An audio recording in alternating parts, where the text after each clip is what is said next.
We are now in session. Mr. Deputy Speaker, good afternoon. I beg leave that further consideration of Order 3 be postponed. Order number? Order number 3. Number 3? Yeah. On cuffs. On cuffs. Wait a second now. All those in favor, please say aye. Those against say no. Please say ayes have it. We go back to order number 4 now.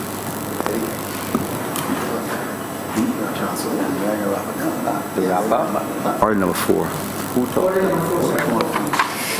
Order number 4, in the name of the Honourable Minister of Housing and Lands and Rural Development, to resume the debate on the personal resolution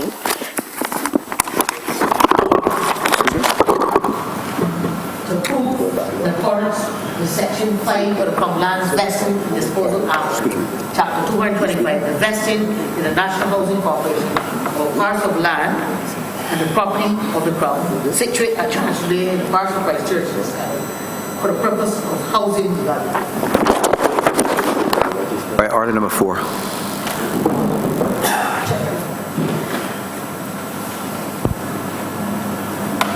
Honourable Member for St. Peter. Thank you very much, Mr. Deputy Speaker. I rise to support this resolution before the House in the name of the Honourable Member for St. Andrew. And before I do that, though, before I just make some remarks on that resolution, I would want to add my voice, appropriately so, to congratulate the new Deputy Clerk of Parliament. And I do that with reference not just to her suitability for the office, but essentially to let the Chamber and to let the country know that St. Peter produces only the best.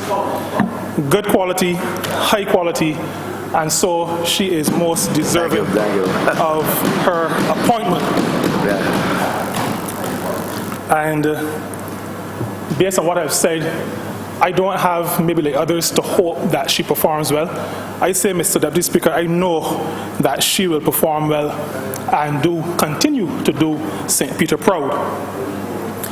The essence of the resolution, though, Mr. Speaker, really calls Parliament's attention to the matter of addressing what is a necessity for human beings and human existence. We've heard repeatedly that the needs of a human being include shelter. Food, clothing, and shelter is how we normally refer to some of these needs. Shelter is absolutely necessary for human beings because shelter is where groups come together, families, communities, and so if communities in Barbados are to develop, then shelter, housing has to be adequately developed, produced, made available to the people of the country. Now, I say that and phrase it in that way not just to restate something that is obvious, but to say to the Chamber, through you, Mr. Deputy Speaker, that we as parliamentarians, we as government, are charged with developing the society, developing Barbados.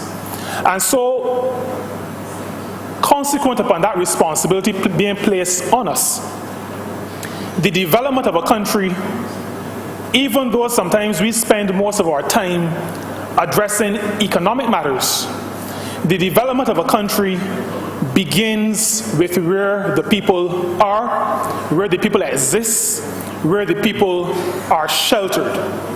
And housing, even though it does not always get the prominence that it ought to, when we're discussing resolutions like these, we really ought to recognize that we are speaking about the creation, the development of good societies. If I may speak specifically before I go on to some of the needs that we have in St. Peter. When we talk about the development of communities and societies, one classic example for me and for those of us from St. Peter is the community of Black Bess and Mangrove. And that community has developed into such a tight, close-knit community that persons who, as we say, are from there, prefer to reside there, to continue living in the community. But that community is suffering from a lack of housing solutions. And that is why I would have begun by saying, when we intend or aim to develop good society, then we have to provide shelter for those in good communities to continue to live in those communities, to continue to contribute to the development of those communities. It is important, Mr. Deputy Speaker, because what Barbados does not want a lot more of, and I phrase it that way deliberately, is for people from communities who have great potential to contribute to those communities, leaving the community and going to other places, helping to develop new communities, and in too many cases in Barbados, leaving the communities from which they've come to disintegrate or deteriorate, or at best not to be able to benefit from what those persons who can contribute have now taken away from the community within which they were born or grew up. So that is one situation that I believe as a country we need to address as it relates to the provision of housing solutions. In St. Peter, there's also the perennial problem, or what could now be considered the perennial problem of housing in the Six Mains area. And I heard the word squatter or squatters being used. It may be a technical term, but I am vehemently opposed to the use of the term because I believe it is a demeaning term. I think it is a term that does not speak to the humanness and the humanity of the people concerned. While I do not condone in any way people doing things that are illegal, I agree with one of my honourable colleagues who spoke earlier, who spoke to the fact that persons do not wake up one day and go to a place to squat. The technical term refers to an illegal action, but it is not one that people most times determine to do on a whim or due to fancy. It usually comes out of a need for shelter, one of those basic needs, and the inability of persons to adequately provide for themselves the shelter that is so necessary for those persons.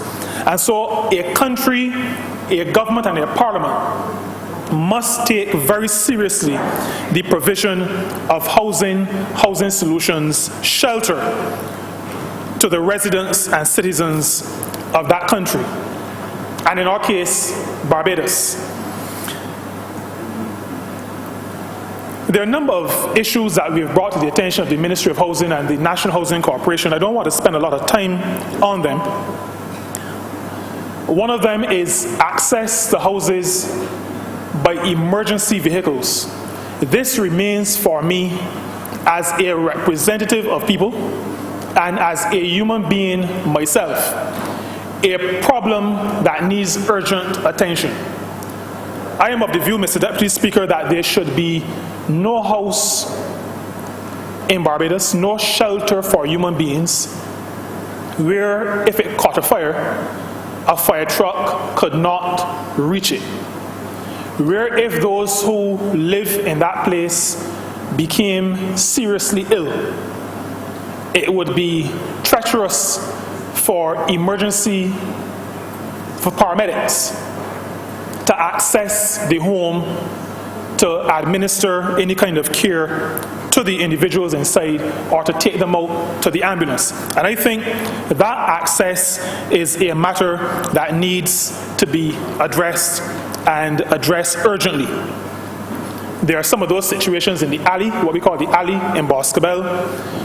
There are a couple of those situations in Porters Road in Spikestown, as well as in Burma Road in Spikestown. They need to be addressed.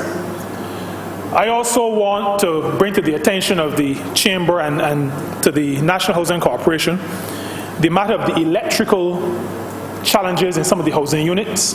That also needs to be addressed. I know my colleague, the Honourable Member for St. James South, has spoken to that in her area quite extensively. We also have some of those issues in the Maynards area, in the housing area. These are matters that need to be addressed, and I raise them on the floor of the House because it is important that the public understands that we as a government recognize the need of our people for adequate shelter, because we recognize that that adequate shelter and the provision of it is essential, is critical to the development of well-ordered societies.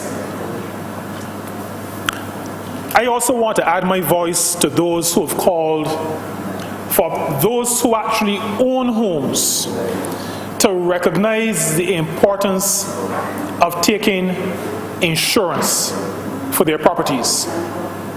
It is heart-wrenching, especially now at a time when government is operating on limited resources.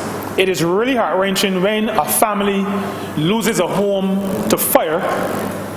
That itself is tragic. The loss of property, especially property of sentimental value, is in itself tragic and traumatic. But when a family in that situation has to begin from scratch to provide for themselves shelter again, it is painful for them, but it also places a burden on the society that maybe ought not to be there for that particular reason. And the provision of people have to understand that they need to take house insurance or perils or whatever it may be called for their residences. It is absolutely important. I've spoken to persons across the country in workplaces who, because there is no immediate return on those insurance premium payments, people see it as a waste of money. But I want to appeal to Barbadians that you only realize, we say in Barbados, you don't miss the water until the well runs dry. And I want to appeal to Barbadians that we don't have to make the mistake of others before we change our ways. And we only know the value of insurance when we suffer loss. Most people will not suffer loss. But because we are not prophets either, we do not know if we will suffer loss. And so the precaution that is termed insurance is necessary for people to have. There are some who say, and I say this as a Christian, that God will protect and God will provide, but I may need to remind them that Scripture also says that faith without works is dead. And so we are expected to do whatever we can to take care of some of these eventualities. And I really want to appeal to Barbadians to insure their homes. make provision for what could be a very tragic eventuality.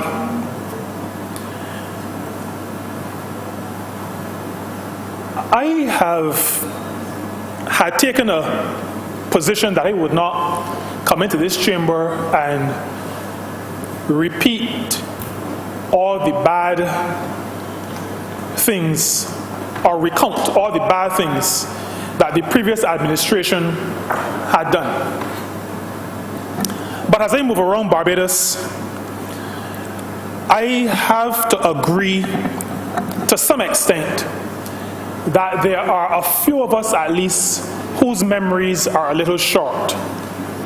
And therefore, I from time to time will remind or seek to remind those whose memories are a little short of some of the mismanagement and misuse of the funds and the resources and the times of the country of the administration that was recently so soundly rejected. The last administration engaged in what I consider to be the politics of housing, creating initially this idea that the previous Barbados Labour Party administration had neglected housing and that they had come to office to be the great providers of housing in this country.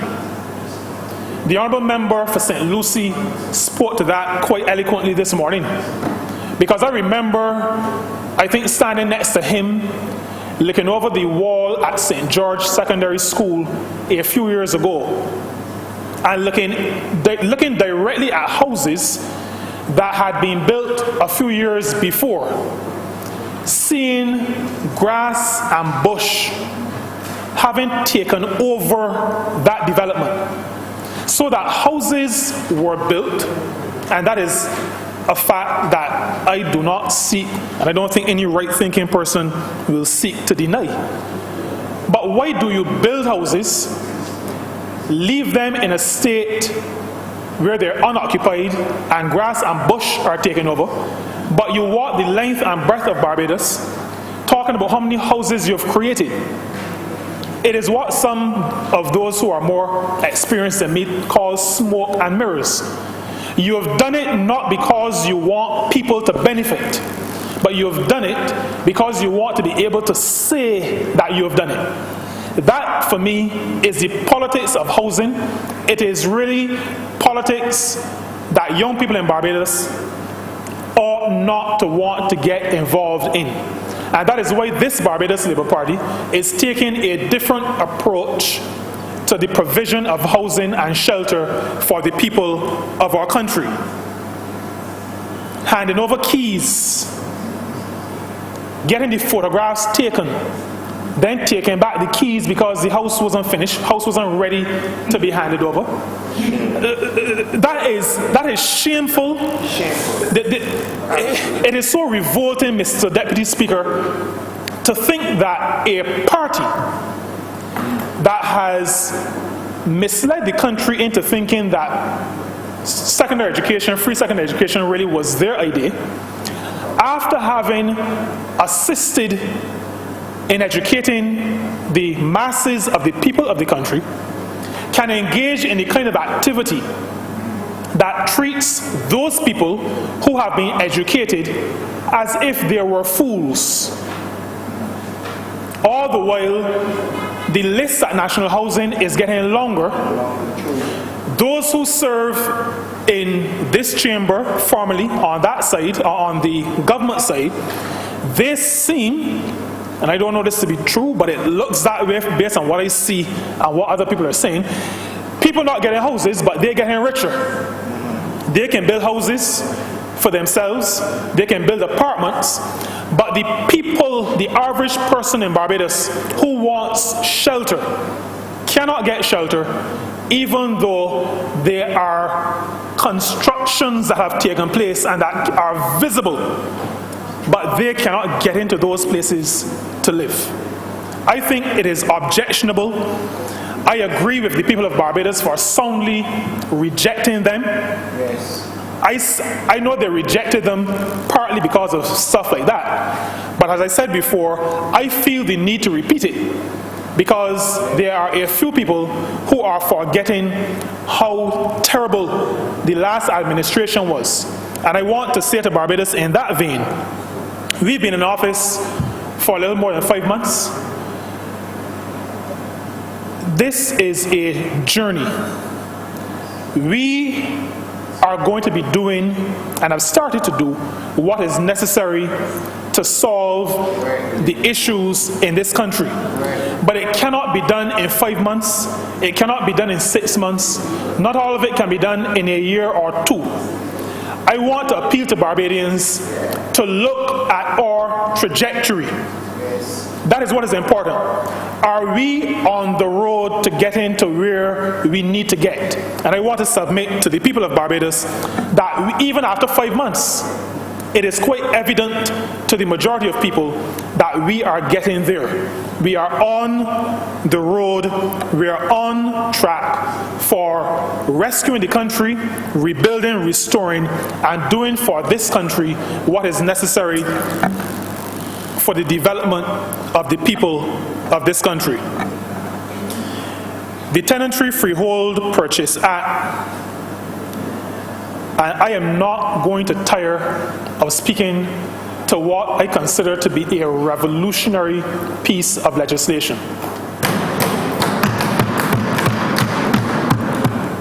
I've actually been of the view, and I want to say this, I don't want to cause a diplomatic incident, but the continent that I consider to be my mother continent have had some leaders who I believe meant well. If they had used an approach that this Barbados Labour Party had used, and I know you, Mr. Deputy Speaker, would be very familiar with that, being very close to the action in those days in another capacity. If they had used the concept that guided this revolutionary piece of legislation, many of those economies would not have unraveled the way they did. This piece of legislation engineered a transfer of property from the haves to the have-nots, and was able to do it while maintaining a viable agricultural sector, and without causing the haves to feel that they were forced into a situation where they were losing significantly on what they would have considered their capital, their investment. That was done because it was understood that Barbadians needed shelter, that housing, places to live, a piece of the rock we call it, was something that Barbadians needed. And not just as a place to live, but as a measure that provided for them the understanding that there were no full stakeholders in this country. Because at that point, they would have been, and our forefathers would have been citizens.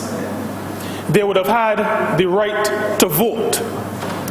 But not having a stake in what legal luminaries like the Honourable Member for Christchurch South would call real property.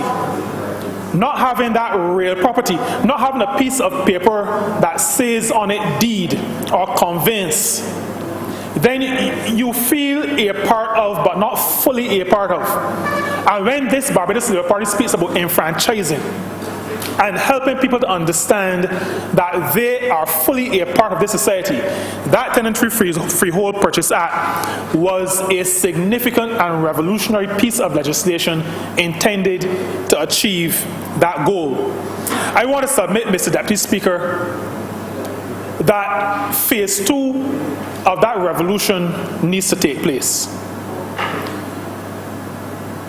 Barbados is 431 square kilometers. We want to maintain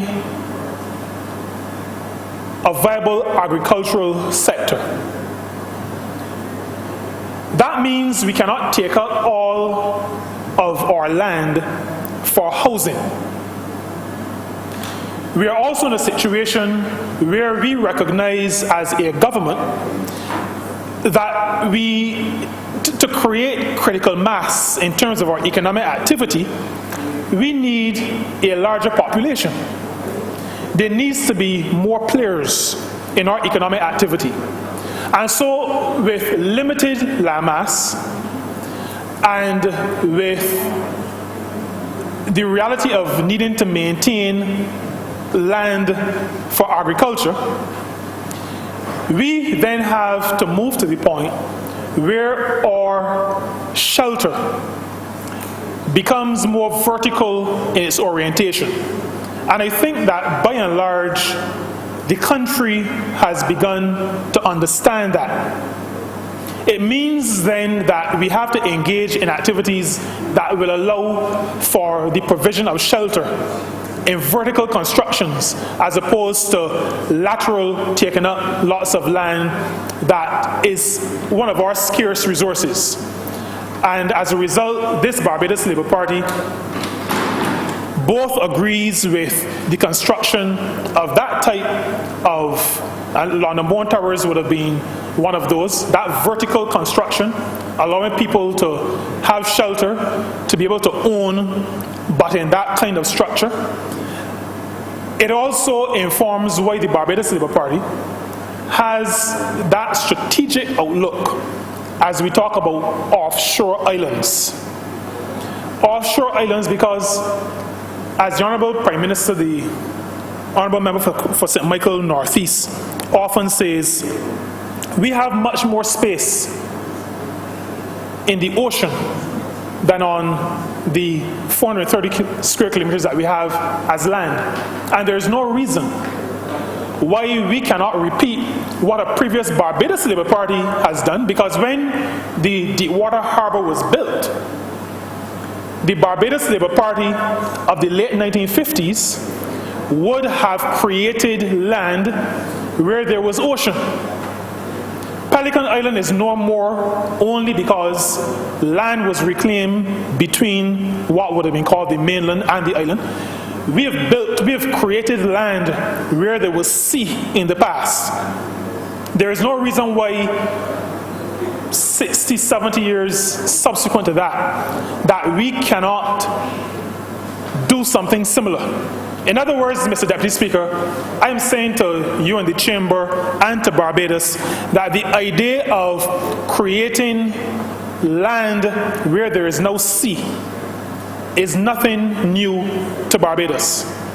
It is essential now because we have a population to shelter, but we also have an economy to develop.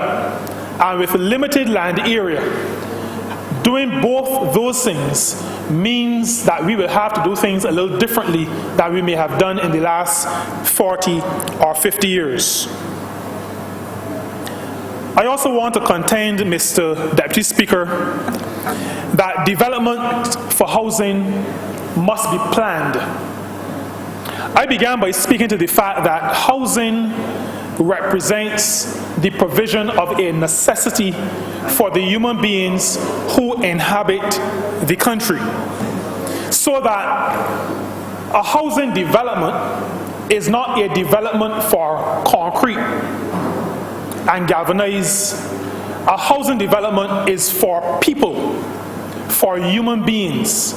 And when we go about the matter of developing these places where persons can shelter,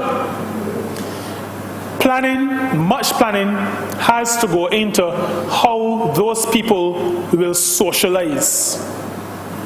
There must be consideration given to spaces for recreation. There must be consideration given for spaces, even as was done in the Six Mines Colleton area. And I think also in the Oxnard's area, a place where a house of worship can be established. These are the things that hold societies together. And when we plan housing development, when we plan development for the shelter of our people, attendant to those structures must be the provision that people can congregate safely, that they can recreate safely, and that they can engage in worship to their Creator in the developments, in the communities in which they are living. That has to be taken into consideration. Now, I have heard, and sometimes I wonder how we view human beings. I've heard much talk about communities not taking care of some of these facilities. I come, Mr. Speaker, professionally from a tourism background. And I just want to put on the table, because sometimes these comments have their roots in a classism that is not good for a small society like ours. Those who have and who are able to buy condominiums are the same kinds of people who live in what we call housing developments. And I'm talking about by nature, not by depth of pocket, but by nature.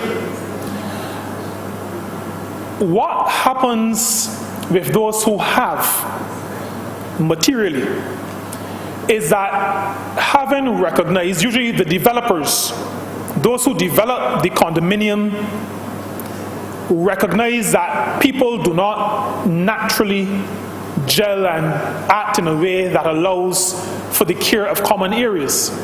And so in a condo development, the developer of the condo puts into place something called a PUP, a proprietor's unit plan.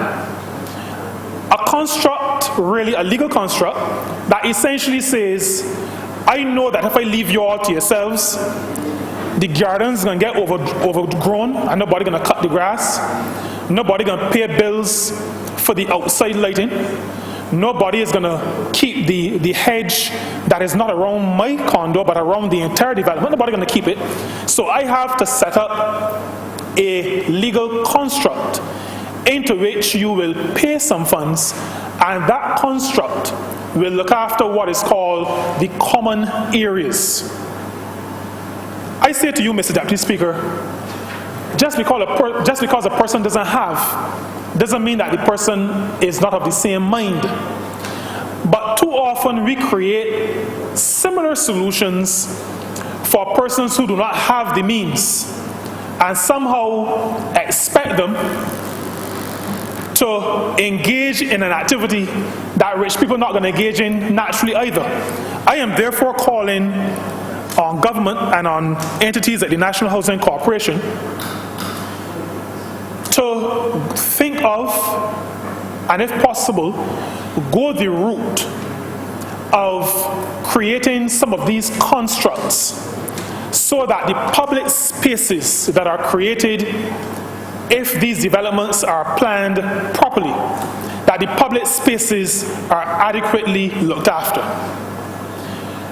It must be done in a way that understands that, unlike condos with people with deep pockets, when many of the persons who live in these government-created units have only enough to satisfy rent, utilities, groceries, and clothing, the construct has to take into account that those persons will not have the same kind of disposable income as those who may live in what we call the condo developments. And we have to spend, therefore, some time thinking about how we will create this device that will allow the average working class person who has to occupy one of these units, how we're going to have them in a system that allows for community, for them to come together in a properly designed legal situation and allows for the maintenance of the public areas around these housing developments. I submit, Mr. Deputy Speaker, that working class people are no less desiring of keeping their surroundings clean, tidy, and orderly than those who have a lot materially. We who have been elected by them have a responsibility to put our heads together to come up with a construct that will facilitate that orderly and proper development and maintenance, maintaining the dignity of the people who live in those housing developments. And so, Mr. Speaker... Maybe you have 2 minutes more. Yes, I'm going to wrap up right now. I just want to say,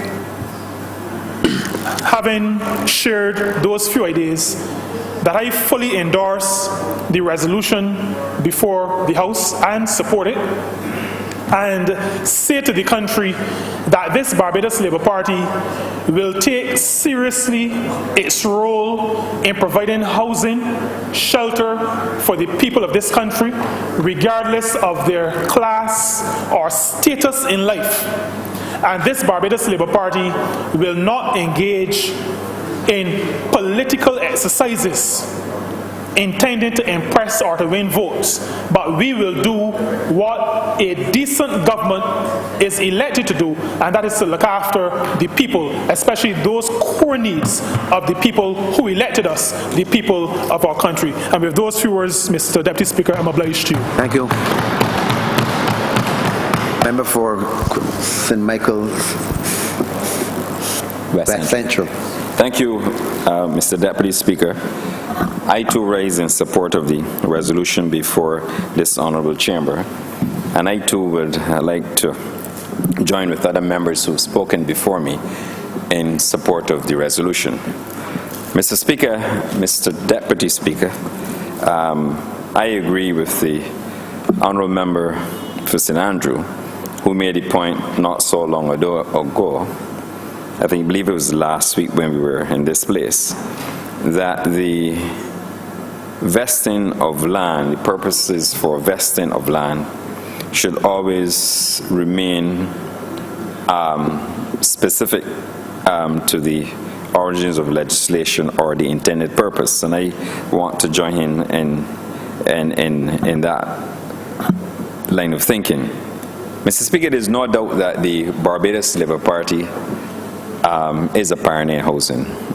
When you look across Barbados, be it Ferniehearst, be it in Grisettes, Eden Lodge, Christchurch, you can see the wonderful works of the Barbados Labour Party in respect of its housing agenda.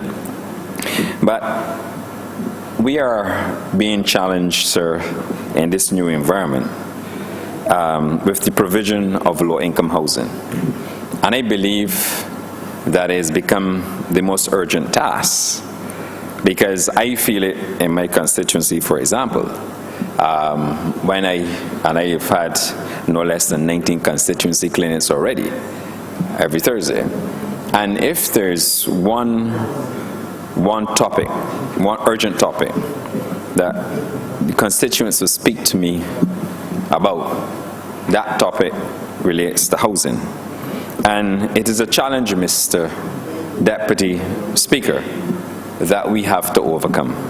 And we have to overcome that challenge, sir, because there is significant demand for housing. I think it is very clear in Barbados for all of us who sit in this place to acknowledge that there is a significant demand for housing. The issue, Mr. Speaker, is how do we get there? The honourable member for St. Andrew, when he served as Minister of Housing, did a wonderful job for all of Barbados when he acquired a lot of land in Barbados for under the NHC for the provision of housing. Now, over the last 10 years, perhaps the agenda as it was intended to be was never executed, because for whatever reasons, the objective of trying to provide low-income housing was never realized. And what was meant to be low-income housing indeed wasn't. And you had a situation where there were persons who probably could not have qualified at the rates, Mr. Deputy Speaker, or for other reasons were not afforded the opportunity.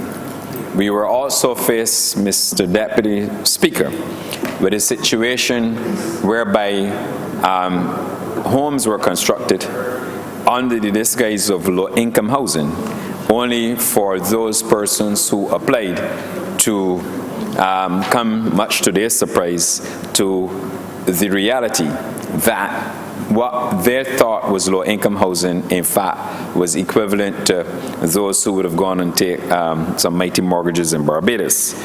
So, Mr. Deputy Speaker, it is incumbent upon all of us to chart that new path. And I think that we've had, and as long as we continue to acquire land and invest those lands for the aforementioned reasons, I think it would help us as we start to get back on track with the housing agenda. And Mr. Speaker, it is, and I believe mention was made, I don't recall if the Honourable Member for St. Lucie had made this point, but I believe it was him, that we have come to a point where it is unacceptable for constituents, for Barbadians, to be waiting for in excess of 30 years for a unit. And the reason is very simple. Why do people seek to go to the National Housing Corporation? Because people see it as an institution set out, as you would appreciate, sir, because you also served in that capacity, and you would also serve in the capacity with the Honourable Member St. Andrew in executing such wonderful works up there with the lands. But people go to the National Housing Corporation because they see it as an institution of hope, an institution that could answer their housing need. But of late, sir, and because of past practices and policies, which I will not dwell on, the institution that was seen as that hope, Mr. Speaker, they do not have, at this time, the resources to continue with the housing program. So I think it is incumbent, like I said, upon all of us, and certainly for us, to look to a new model now where we can deliver low-income housing in Barbados. It is not beyond us, and certainly not beyond the Barbados Labour Party, because as you would appreciate, sir, the Barbados Labour Party, like I said, has a very proud and successful record in respect of low-income housing in Barbados. So it is a challenge that we can overcome. And I think what we should be doing at this juncture is to start to look at low-income housing, as we refer to it. Look to see how best we can satisfy the demand. Because I have constituents in St. Michael West Central who, like I said, will visit me, who, when during the course of my house-to-house canvassing, and I'm still on the ground doing my house-to-house canvassing, would interact with me and would comment on their inability to obtain a home. Now, some people probably will argue that there should be less reliance on government, but that the Barbados Labour Party having a successful record in housing, I think it would be in our best interests to see how best we can get back there to provide housing solutions for all of Barbadians. Sir, we have the land, but the issue we will have to address will be how do we get there? And I believe that there are institutions out there who can, for example, be utilized. There are some other vehicles that financing vehicles that we should be able to utilize to get affordable housing back on track in Barbados. I know that the NHC would have, they have the affordable housing, sir. Yes. The NHC at this point in time, because the Honourable Member for St. Andrew and St. John would have gone into ministry, and they will have their unique challenges, not by their own making, but because based on what they have discovered. But I think that there are ways in which we can address, and I accept, yes, we are into the IMF extended funding program, And because of that, obviously we have to be guided. But at the same time, I believe that if we can get an entity that can act as the developer on behalf of maybe lands already acquired by the National Housing, by the government of Barbados through the National Housing Corporation. And I think if we can have a financing vehicle so that when one entity, for example, develops, then that entity can transfer to a second entity for the purpose of, or purposes of purchasing property in Barbados, I think that will go a long way. I myself in my... No, I have, in my own mind, sir, ideas as how I believe we can address the issue. I have, sir, in St. Michael West Central, I have, as I canvass, and I've been canvassing that area for a long time, sir, I have always looked to areas and I've said, you know, this area would be wonderful for another, what I refer to as affordable housing project or concept. And Barbadians, whether we like it or not, those who cannot afford 100,000 or 200,000 or 500,000 mortgage, look to those institutions, and they also look to a housing corporation, for example, to satisfy their needs. And I also accept the point that if we are going to find the appropriate vehicle for financing, and I believe the Honourable Member for St. Lucie made this point, the issue about how do we repay. And I think it's a simple solution, sir. There are people who work and we can take the deduction at source and it can be paid over. And I think it's a very simple solution, sir. Most mortgage companies go that route today.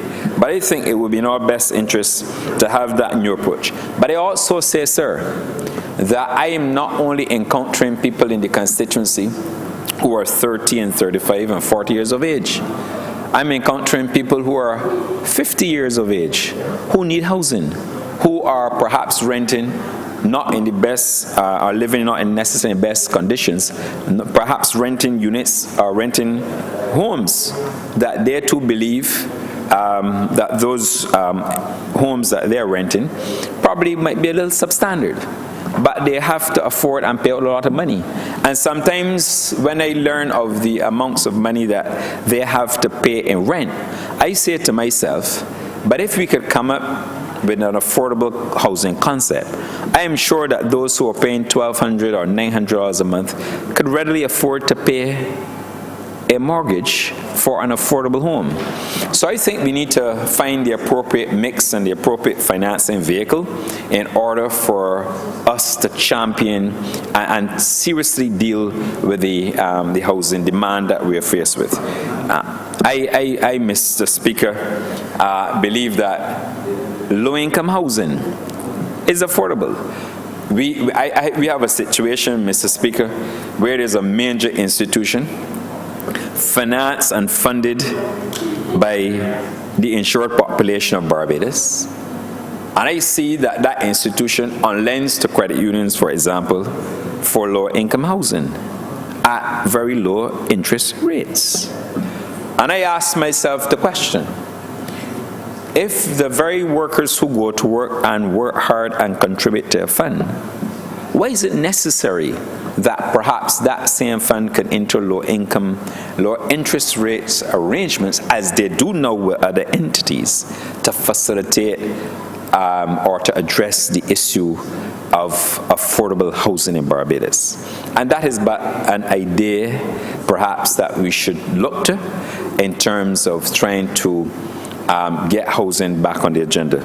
Mr. Speaker, a low interest rate regime financing vehicle will go a long way in addressing some of these issues. But I also accept that there would have to be a separation. You would have to have one entity acting as the developer, and then you would have to have an entity that acts as the retail sales level to ensure that you justify the return of return on the investment. But I also believe, sir, that if you are 50 years of age and you can pay $1,200 a rent, that you should not be discriminated either. And I tell you why. Because those persons probably, based on the current retirement age, would have another 17 years.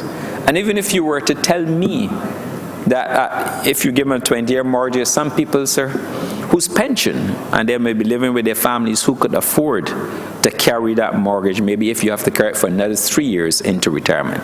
So I think we have to look at this whole issue of age vis-a-vis a person who also collects or who's entitled to a pension upon retirement.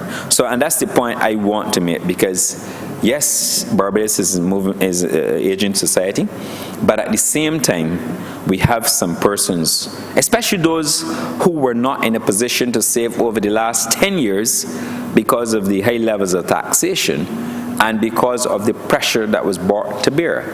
And that those persons effectively lost about 10 years because they couldn't get an appropriate housing solution, or as you would say, Mr. Deputy Speaker, an affordable housing solution, that they would have lost 10 years. So the person today who's 50 years, because they didn't have the opportunity 10 years prior, when they were 40 years of age, would have lost an opportunity.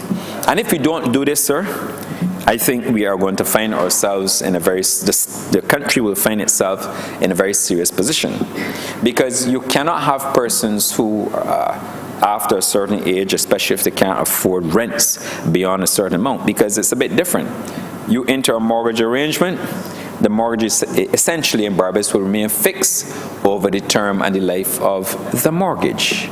The difference now is that when you rent, there's nothing stopping, as we refer to it, the landlord in Barbados, from adjusting the rent every year.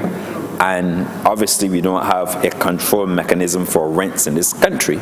So it therefore speaks to the landlord adjusting rents as they see fit. And obviously if you don't have any place to go, you are going to have to pay whatever is asked until you can find better. So I think, Mr. Speaker, that there are opportunities, and I'm sure that the government is aware of some of these opportunities, and of course we will move in that direction to ensure that we move to a new housing platform, as I would want to refer to it, because the country deserves it.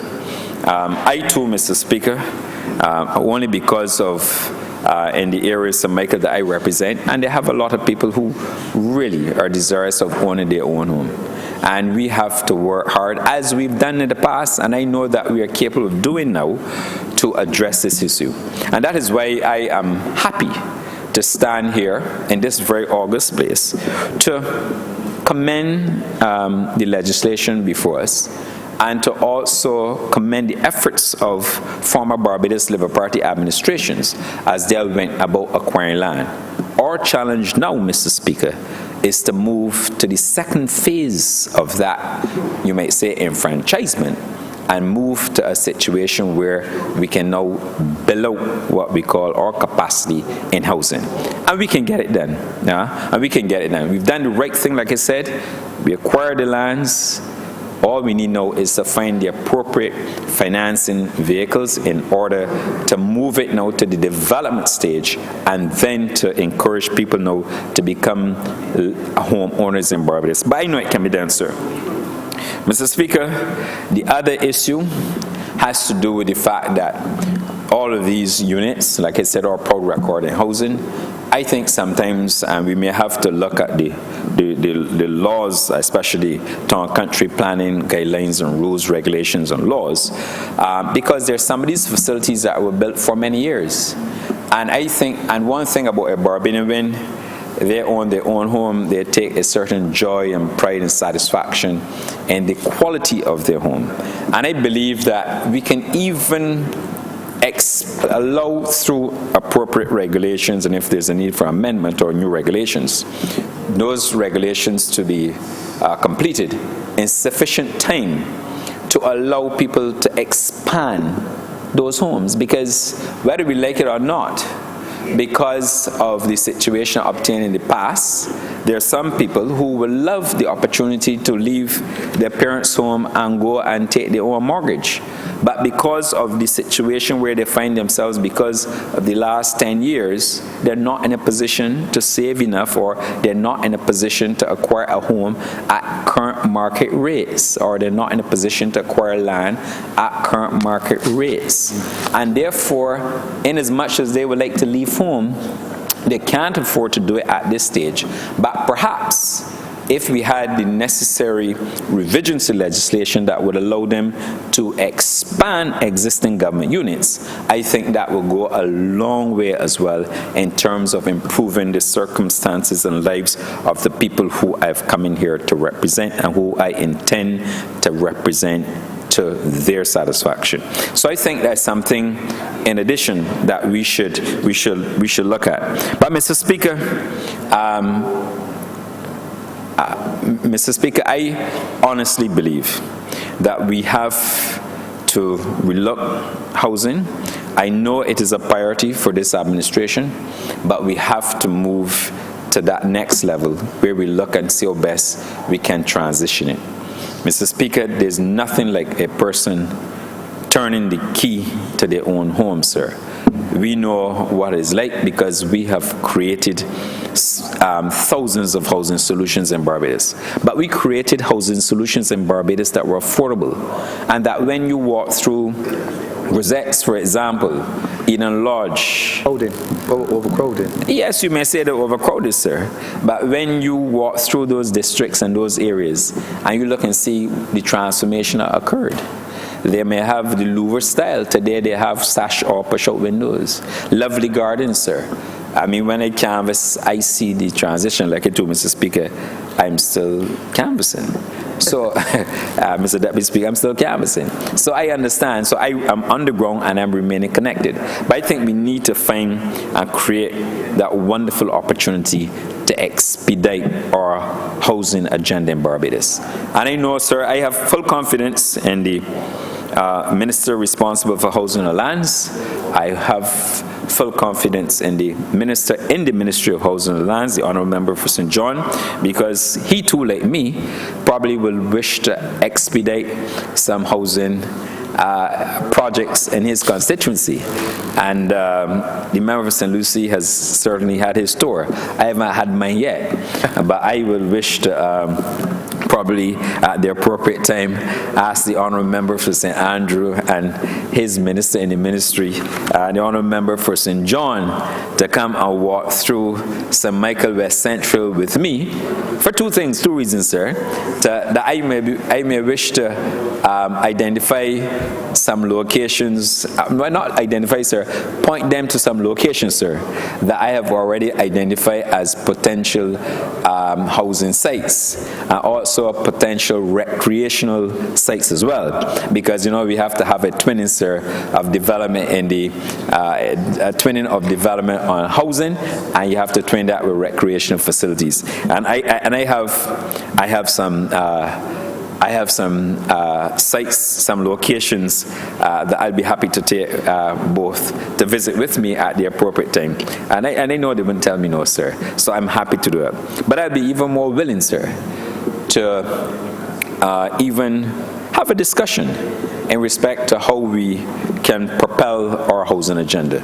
Because this is one thing I tell you, whenever I conduct my constituency clinic, there's always a demand for housing, and that's the truth. And it's a genuine demand that we're faced with in this country. And I tell you, sir, if I can do anything to uplift the standard and quality of housing in St. Michael West Central, then I will do that, sir, with all the joy in my heart, because it's absolutely necessary. The people of Rosettes and other, Wavell and Clevedale and Long Gap and so on, they deserve too to be part of that housing evolution in Barbados. And we have to do it too because we are duty bound to ensure that when we come in here, that we touch the lives of people. And I see housing as an avenue that we can do it. will bring back jobs through growth in the economy and so on, and that will come. But I really think that as revolutionary as we have been in terms of acquiring lands in Barbados, we now have to move and advance to that stage where we now have to find the appropriate financing vehicles in order to propel housing. And we have to do that, sir, because it is unfair for some of the houses, for example, that were built and remain idle, for example, in St. George. I believe somebody alluded to a video that was done, I believe, by the Honourable Member of Christchurch West some time ago. You can't go and ask somebody to pay $150,000 or $200,000 for a home that you can barely put a proper three-piece living room suite. And on top of that, it would be very unfortunate because those homes have not been maintained, and those homes have been lying there for some time, and to the best of my knowledge, they're not being treated for any pest control or anything like that, and termites. And it would be really hard for some person to go and venture into a project not knowing the state, and then having to expend such resources on perhaps a property that they probably would not deem to be valuable. So, Mr. Speaker, in concluding, Mr. Deputy Speaker, sir, in concluding, I really want to say and make a special plea that this is something that we have to deal with in short time. This is a term of 5 years, sir, but we have to deal with this in a short period of time. But I'm confident that our agenda will propel us to a better future for those persons in this country who are desirous of affordable housing, Mr. Speaker. Mr. Deputy Speaker, I'm much obliged to you. God bless you. Member for St. James South. Thank you very much, Mr. Deputy Speaker. I want to start first by thanking God for preserving our colleague, the Honourable Member for St. Michael Southeast. We were so happy to see her today, and she spoke so well, so eloquently on this topic with passion and from the heart, as did a number of speakers in this honourable chamber on both sides. I was very pleased because it is a topic that is of great concern to Barbadians, and therefore is of great concern to the Barbados Labour Party and to this government. I also want to congratulate our new Deputy Clerk of Parliament. So pleased we were today to welcome her. A very diligent, conscientious, gracious young woman, and I know she will acquit herself extremely well in this new position, and we look forward to working with her. Today we are speaking to the vesting of land in the National Housing Corporation, and as I said so eloquently, it was spoken of today in relation to the social issues, the economic issues, the political issues that surround housing and the state of housing in Barbados. And as was said by each person in one way or another, there is a problem in Barbados with housing. And that problem has been like a boa constrictor. It has been wrapping itself around the society and quietly squeezing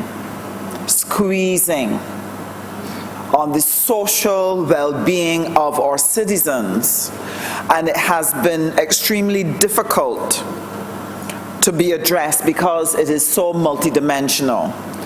And the leader of government business eloquently said that is something we must face head on. We cannot put our heads in the sand. We have to call a spade a spade. We have to look it in the eye and we have to address it. we have to wrestle it to the ground, because failure to do so is to condemn a generation of Barbadians to a situation where they have no hope of owning their own property, of living in tenuous circumstances, in precarious circumstances, where from one day to the other, from one crisis to another, they do not know if they'll be able to keep a roof over their heads. It is becoming as dire as that. In St. James South, I feel it deeply, because we have an economic crisis that was visited on us by the Democratic Labour Party that lasted for 10 years, that presided over a serious contraction of the economy and has resulted in a high level of joblessness. And Mr. Speaker, once you get joblessness, you will get homelessness. And for the first time in our existence of the modern Barbados, we are seeing more and more people who find themselves unable to provide shelter over their heads. One, either because they're homeless, or, Mr. Speaker, what they are working for would not allow them to even purchase a good umbrella to keep out a shower of rain. Because the issue of salaries is also a problem in the country.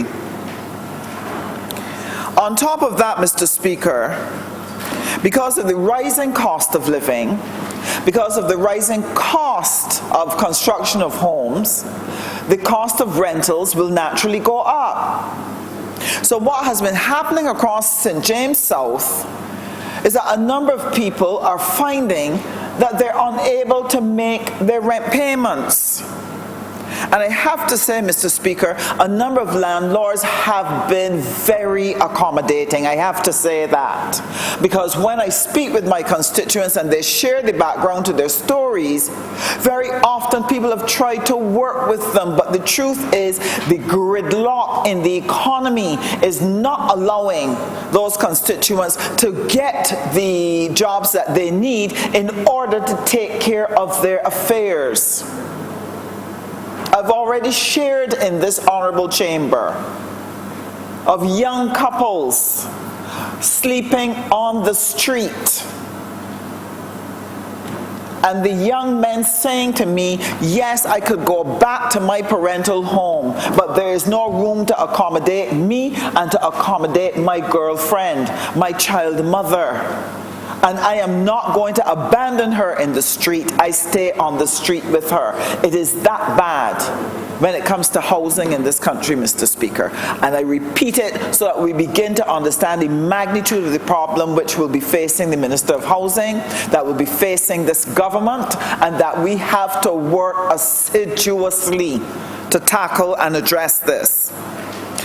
Not only do we have, because of the economic crisis squeezing people going back home, the resulting overcrowding and the social pressures that come from too many people living in a home are presenting serious social issues to the Barbadian public. And again, because of the economic situation, the deterioration of their living conditions, because they have no money to repair the homes.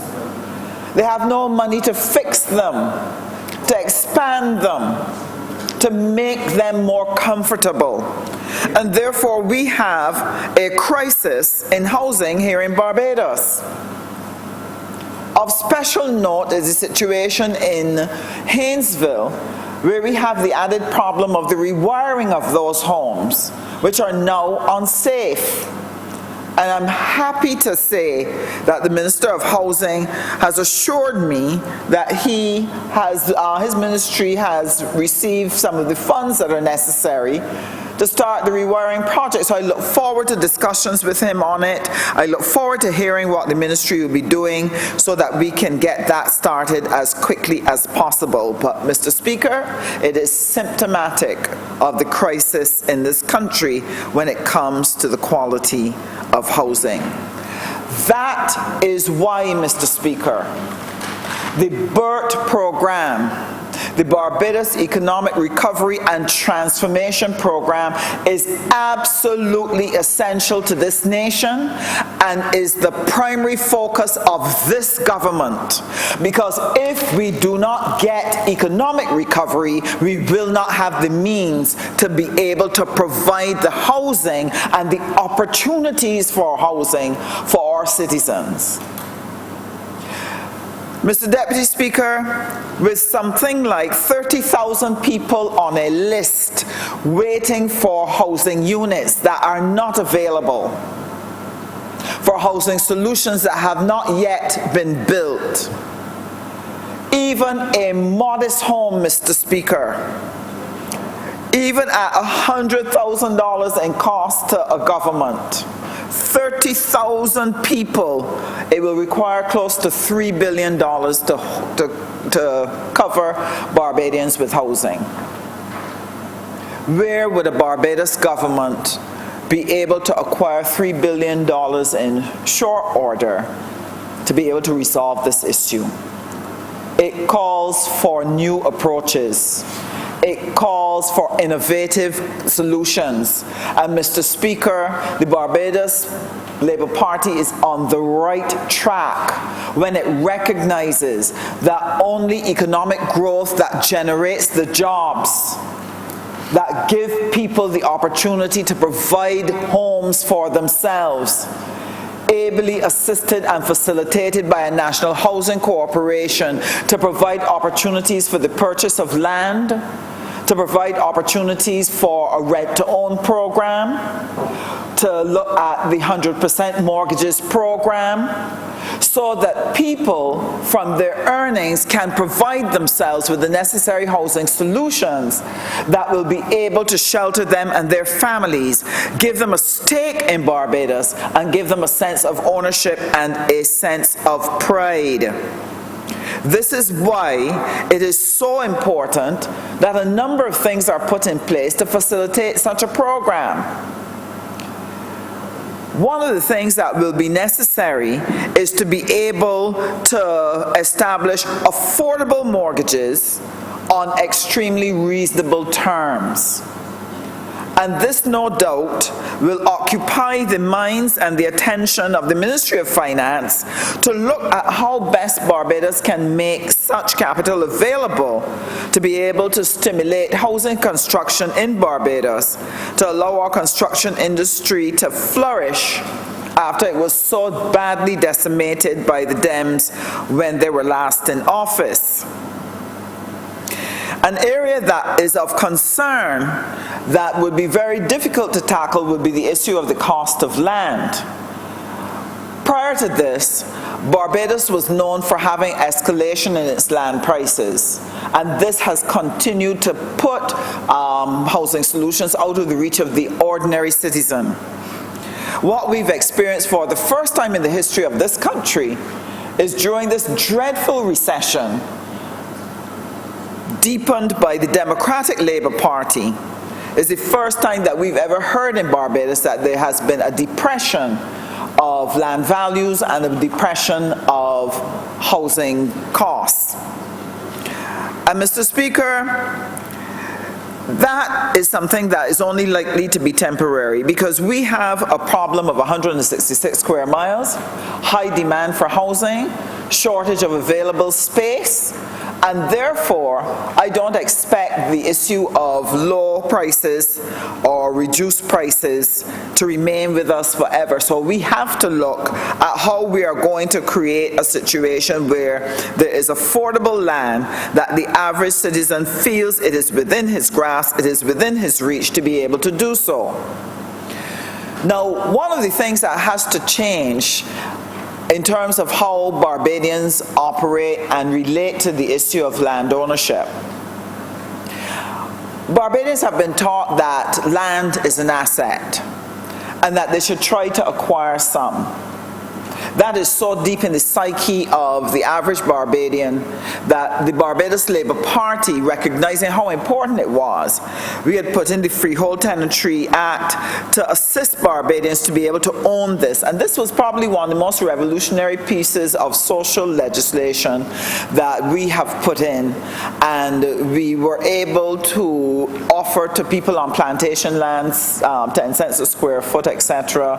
And we were able to do a similar program in the urban areas where government made up the deficit to the landowners to allow the ordinary citizen who was living on tenantry land to be able to get access to a reasonably priced piece of land.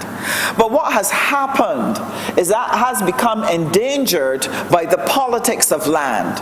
We're a Democratic Labour Party. After we had made available, I believe it was over 4,000 units, land units that would have come under that program.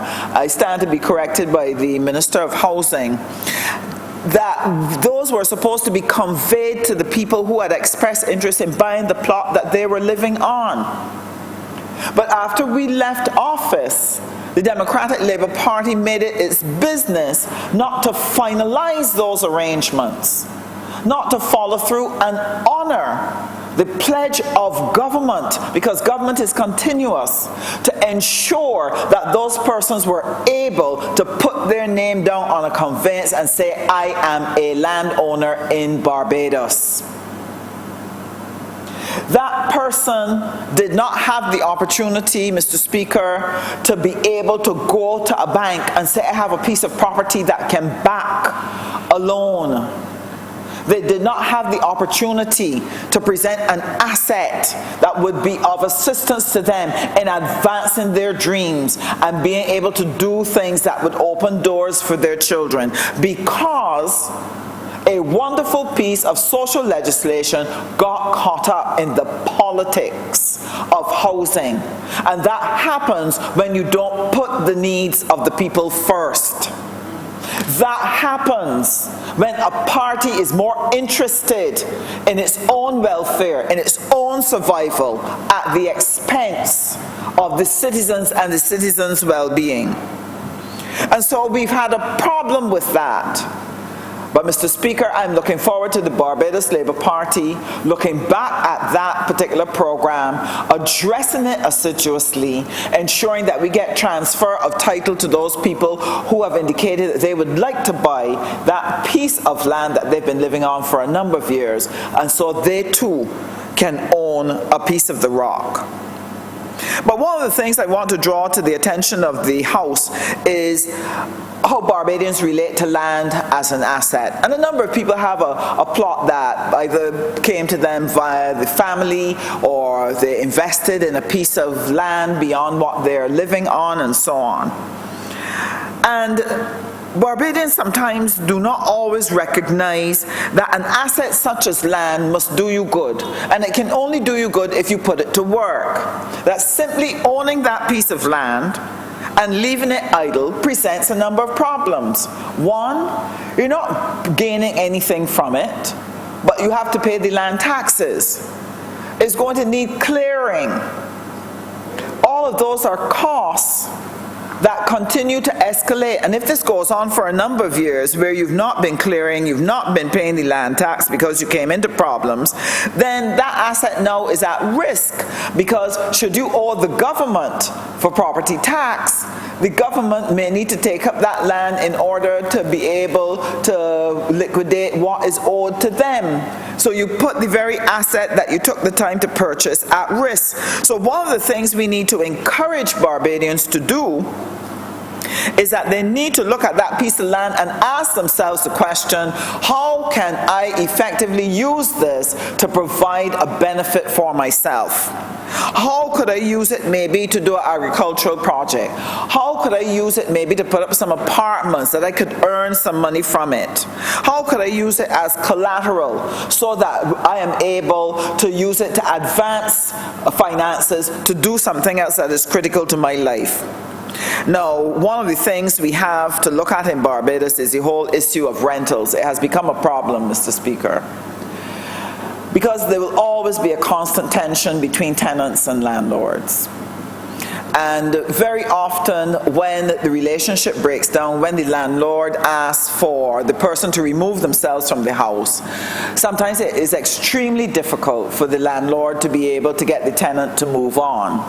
And the tenant has certain protections because I think in our effort to protect people from finding themselves in a homeless situation before they found alternative housing, we've set up a system that at some point does disadvantage landlords. So there's a problem there, and what it has done, it makes people very reluctant sometimes to rent out their homes, and worse still, to rent out their land, to allow someone to build on it or to use it for agricultural purposes because they're concerned about being able to retain title to their land.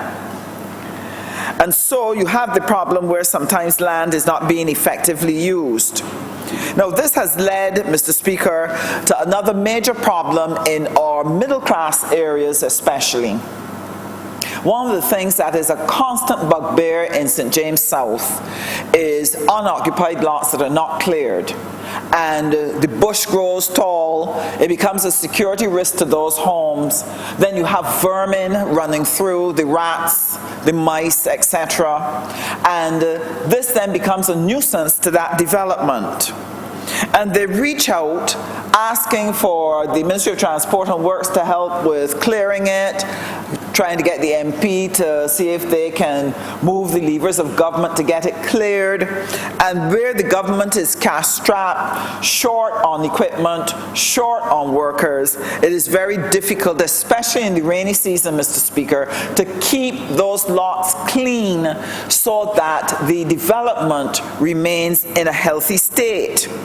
So this has resulted in a tremendous nuisance to neighbors. And of course, in some cases, these plots are owned by persons who don't necessarily live in Barbados. They may live overseas. And therefore, they themselves are not affected by the nuisance value of it. And therefore, they lose sight of the responsibility which they have. Now, this is a problem. Because even with the best will in the world, I don't know that a government has enough resources to clear every single lot that becomes bushy and overgrown. It is a challenge. And at the same time, we cannot ask citizens to live in surroundings that are not clean or that present some danger to themselves. So it is a conversation, Mr. Speaker, that needs to be had between the government and Barbadians to talk through how are we going to keep Barbados clear, how are we going to keep it clean, what is the best way to do so, how do we deal with persons who are delinquent in their responsibilities, how is government going to keep up with keeping their own tracts of land clean, and what should be done about common areas and the surrounding neighborhood to help keep it clean. It has to be a community approach. It has to be a partnership between government and that community to ensure that the surroundings are clean, because at the end of the day, the discomfort is borne by the citizen and borne by that community. Now, the question is, what is going to happen towards the future of housing in Barbados? As we said, Barbados is small, and housing density is extremely high, especially in some constituencies.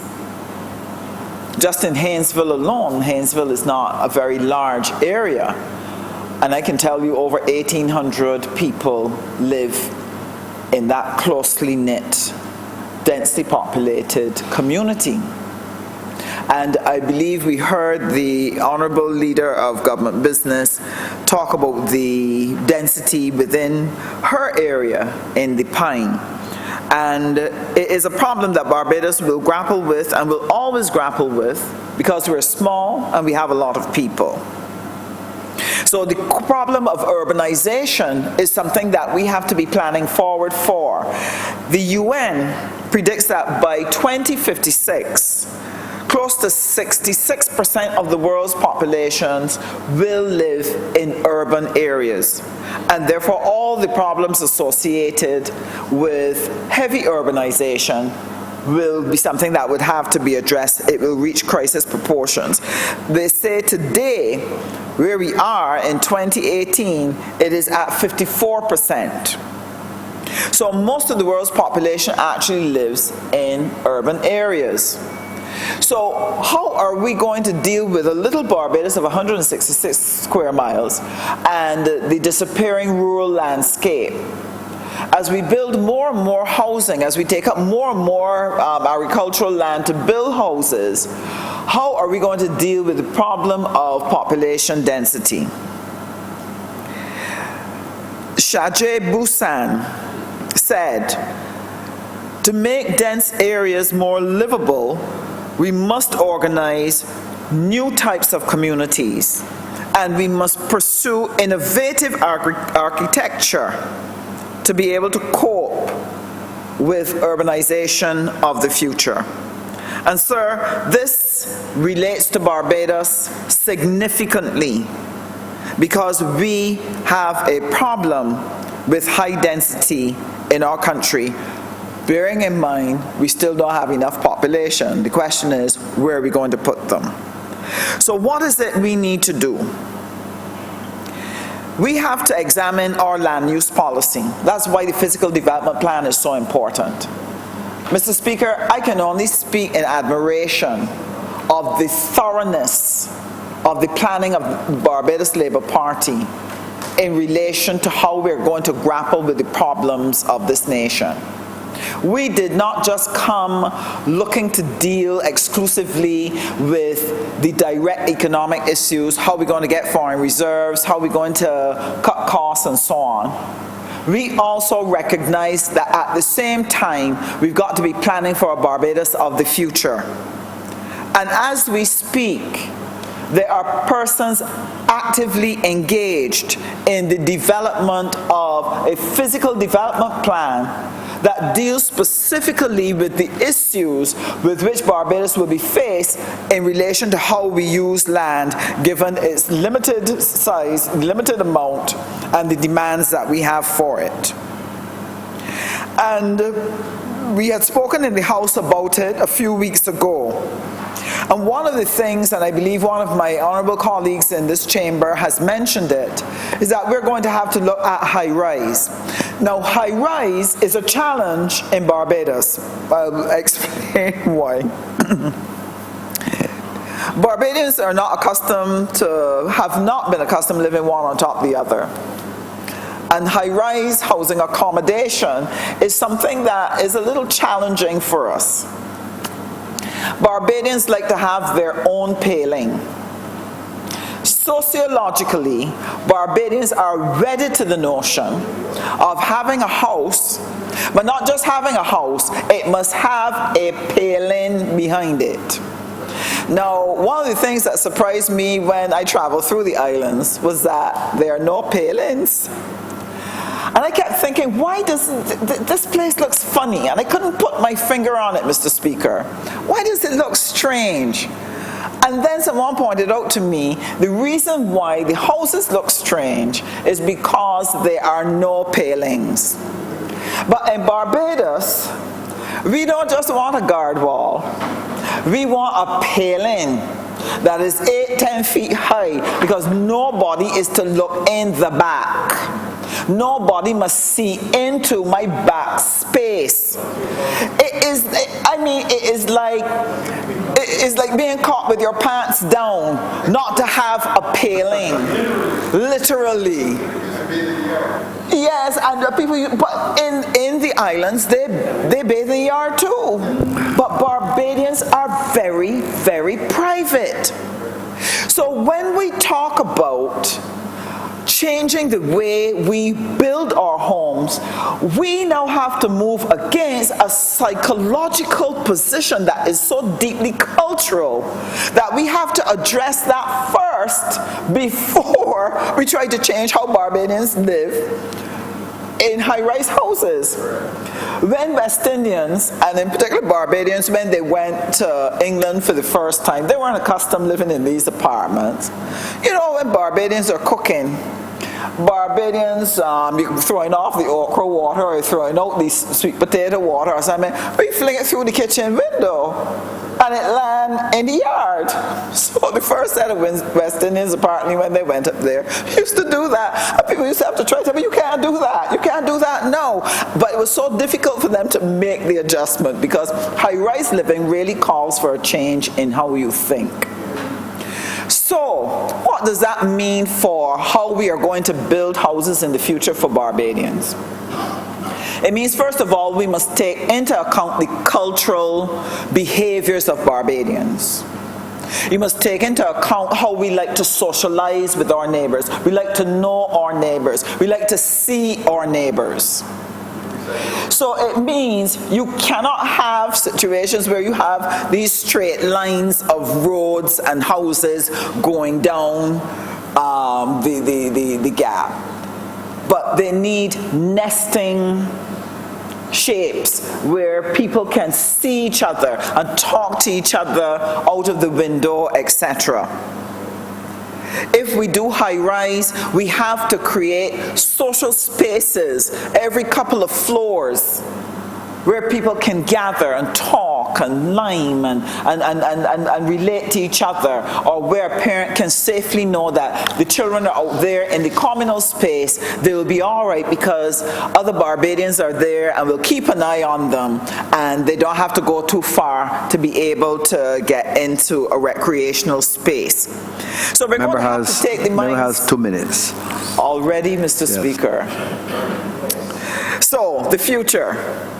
We must build with our cultural practices in mind and get our architectural experts to design things that still allow us to live as Barbadians.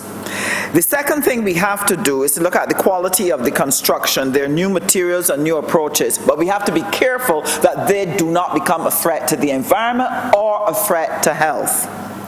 We must have good safety building codes that are enforceable. This is absolutely important, that we must make them hurricane resistant. We must be able to withstand earthquakes if they can, and they must be built in such a way that they are fire resistant or people can escape them easily and quickly. So safety building codes are going to be important for Barbados going forward. And the last thing, Mr. Speaker, is this. You are getting modernization in the building industry, the construction industry. We know what happened a few years back where you had the prefab walls being built, and then all of a sudden everything around Barbados was being built by these prefab walls. And what it did was to leave behind the traditional construction worker, the traditional mason, the traditional contractor. A lot of small contractors lost their business and lost their jobs in that sudden change. And if we are going to make sure that the ordinary Barbadian is able to participate in any growth in the construction industry in the future for Barbados, it is important that we start a retraining program, that we begin to educate them about some of the latest techniques, that we make sure that they know how to do those, so that they can continue to participate in an industry that can provide for their families and provide for their homes.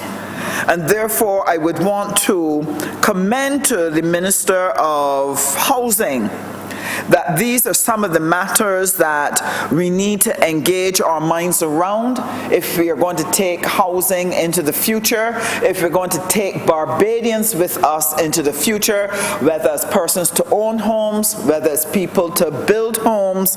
These are the things that we must consider in our housing policy going forward.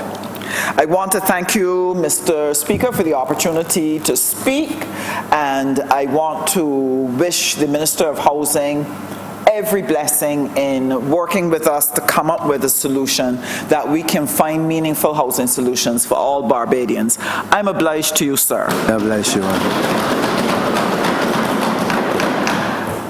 Member for St. James North. Thank you, Mr. Deputy Speaker. I first wish to join those who have congratulated our new Deputy Clerk of Parliament, the first female in such a position in this country, and also, of course, to join in those who welcomed the Honourable Member for St. Michael's South East back to Parliament, albeit just for the pre-lunch session today. Of course, this is one of many housing debates that will come to this Parliament from time to time. The specific one on Coverley, acquisition for housing, acquisition of land by the government, by the Crown for housing purposes. And we all know the desire of all our country people to own what we call a piece of the rock, albeit only 166 square miles. As has been referred to earlier in this debate, this government intends to expand that landmass by acquiring land offshore and under the Ministry of the Honourable Member of Parliament for St. Michael's South. But this has been our desire, that of our ancestors. This Barbados Labour Party has been at the forefront of improving the housing stock and giving Barbadians greater opportunity to own their own homes and their own properties throughout the 80 years that we have been in existence. In fact, one of the reasons for the formation of the Barbados Labour Party, 1938, would have come out of the 1937 riots and the Moyne Commission, which would have been a consequence of those riots and which stated the abject condition of housing in Barbados as one of the reasons for that social upheaval in that year. And the Barbados Labour Party, of course, addressing its mind from early to the improvement and amelioration of housing for the people of Barbados.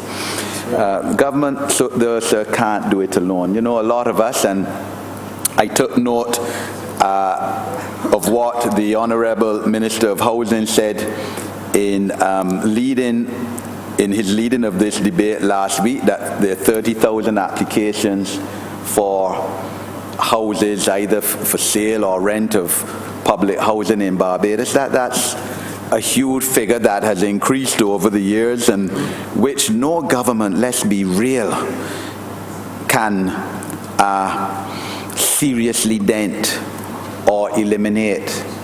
And you know, the reality is that in every constituency there are people who ask all of us, you know, Mr. MP, we want a house. We've applied to National Housing Corporation X number of years. We haven't heard anything. It is impossible for a government to provide enough public housing and housing solutions to satisfy all these 30,000 applicants, or whatever amount. I mean, because some of those applicants would have secured their own housing, but still it is a vast number when you look at it. Therefore, this government intends, as it practically can, to engage with the public sector in terms of partnership to facilitate more housing, for more affordable housing, sir, because that's the key word too, for the people of this country. That's the only way we can go. The last time the Barbados Labour Party was in office, it had as one of its pledges to provide 2,000 housing solutions every year. Never fulfilled that.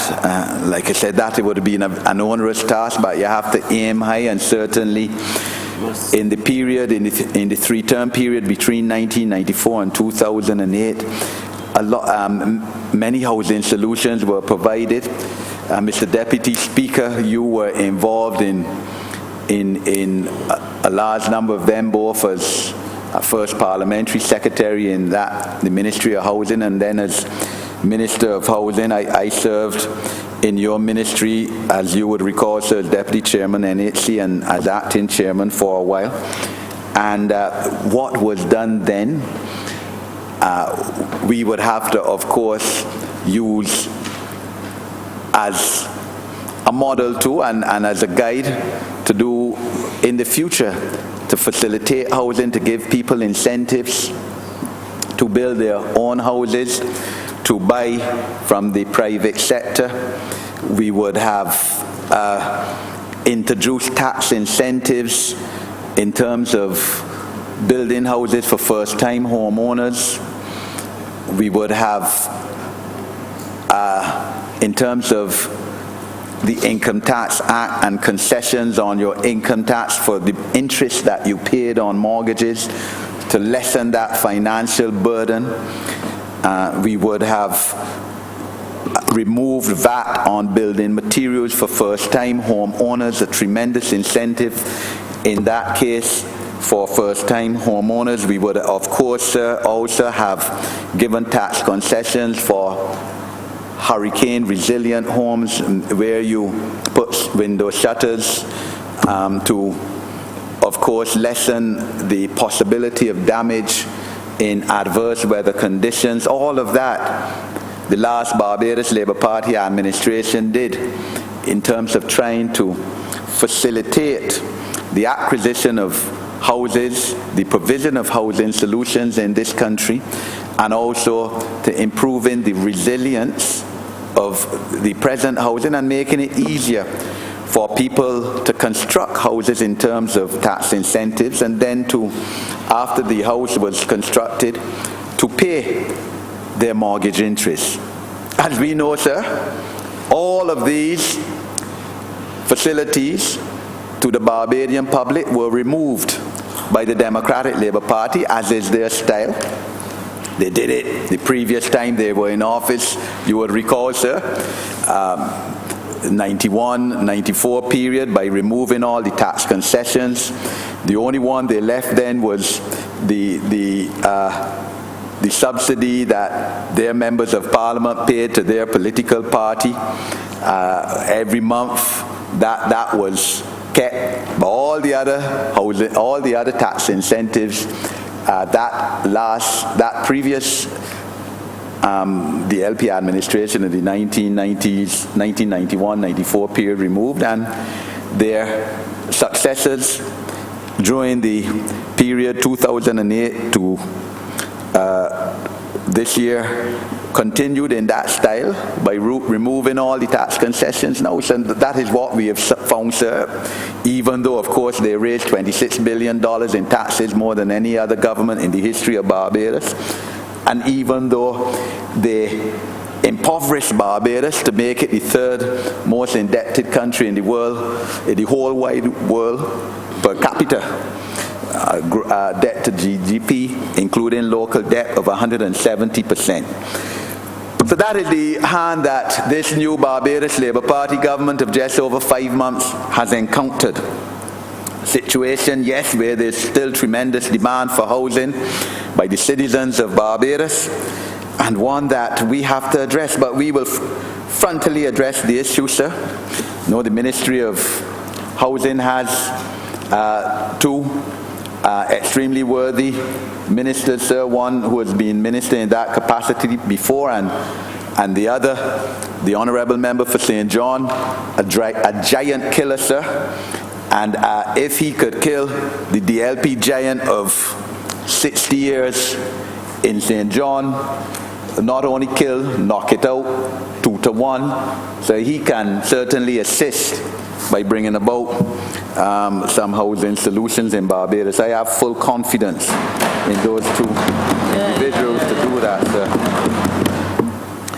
The last member who spoke, the Honourable Member for St. James South, and who has intricate knowledge of this because she has a housing area. My constituency, sir, St. James North, does not have any housing areas. But that Honourable Member spoke in terms of, yes, the issue of maybe the option of building high-rise communities, housing communities, which of course will have greater land capacity and take into account greater land usage. Some people don't agree with that, but certainly it is an option that this government will look at in terms of providing more housing solutions per space. But of course, we will be mindful of the social implications of that, because you have to build these kind of communities still with recreational space for social interaction and for sporting activity. It can only be chock-a-block and with full amenities still and services. We will get back in a position, sir. I'm sure the Honourable Prime Minister and her Ministers of State in Finance and Economic Development will look at bringing back as we can afford it, as we improve the economy, fiscal incentives to stimulate development of low-income housing in this country. Last Barbados Labour Party government, sir, came up with the intuitive policy that where property developers built a development of more than 40 houses, that they also had to provide land within the community in which they develop for low-income housing too. And this has to happen because we're all in this together. Everybody has a stake in this country, and those who can afford to develop large-scale housing or housing that they for profit purposes also have a duty to their country to help those who are not in a position to buy these houses by providing low-income housing for them. That's something that we have to look at. So we certainly will look at utilizing new technology in terms of the building of houses. I mean, some of us have been to Cuba and seen how the Cubans do it, how they, I know you, sir, have been. When you were a minister, you used to speak about your trip or trips to Cuba, and you would have seen how they're able to massively construct housing at a speedy rate. This is something we have to look at, utilize the new technology, and this government is all for utilizing new technology and moving forward in that sense, bringing our country into the third decade as we enter of the 21st century. This certainly has to be done. We have to, and we will, restructure the National Housing Corporation. The Barbados Labour Party in its last administration brought down the debt of that corporation to a large degree. And you know how it is with the Democratic Labour Party. Once they're there, sir, economic mismanagement, fiscal incompetence, naked corruption, everything, money disappearing. I think their first Minister of Housing populated the commission with his family and friends. I think when they retrenched the employees 5 years ago, almost 50% of the corporation was dismissed, and including his family and friends, much to his chagrin. And of course, this did not stop him being whipped, neither by the Honourable Member for St. Philip South, who now sits in this Parliament. So it didn't benefit him whatsoever. But, you know, as the Honourable Member for St. Peter, who has brought, I must say, as a new member, tremendous vigour and passion and increase the quality of this debate in this Parliament whenever he speaks, which is virtually all the time. As he said, the housing policy of the Democratic Labour Party in its last term was pure political gimmickry, smokes and mirrors, pure public relations, and that previous member for St. Philip South, who thankfully will never see the inside of this Parliament again as a sitting member, he was one of the biggest perpetuators perpetrators of that. I remember, I can see him right now on the front of newspaper 3 months after the 2008 election, hugging up some women in the constituency, the Honourable members saying Michael South say that he given keys and they are now owners of the property under the 20 or 25-year program. I'm up to now. Most of those constituents of the Honourable member for St. Michael Southeast don't have the conveyances. So, and you can't take a letter to the bank or credit union as collateral to borrow any money. You need a conveyance. Up to now, we now have to find a way so that they can become owners of their property. The last DLP Minister of Housing, sir, well, he spoke for himself.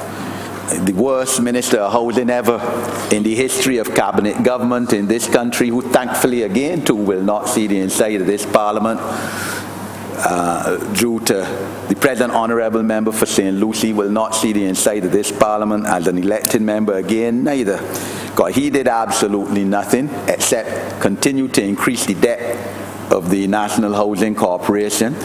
I mean, sir, they even continue to refuse to pay national insurance for their employees.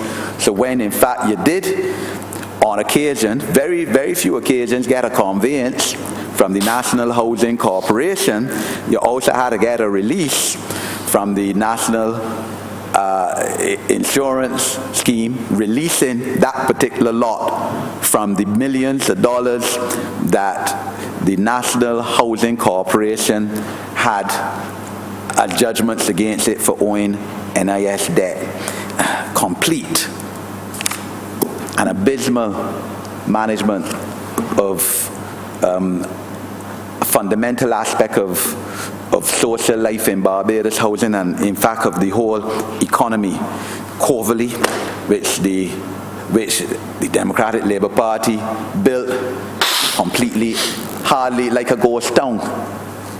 And we are now, of course, going to populate that development by facilitating the students of Ross University to live there and bring economic development to that community, to the people of Barbados, the taxi drivers and transportation people who will be transporting them to the Lloyd Erskine Sandyford Centre, obviously the food places around there, the medical services and everything else. That is what the Barbados Labour Party is into, sir. Not smokes and mirrors like the previous government.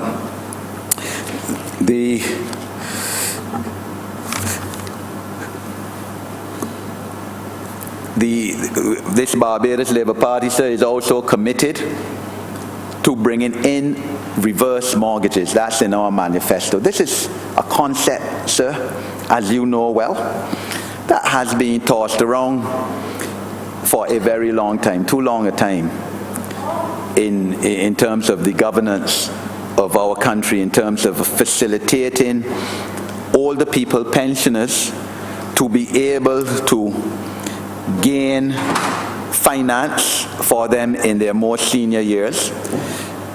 And this concept, as you know, Mr. Deputy Speaker, will enable these persons, these senior citizens, to benefit from the equity built up in their houses, to borrow money on that.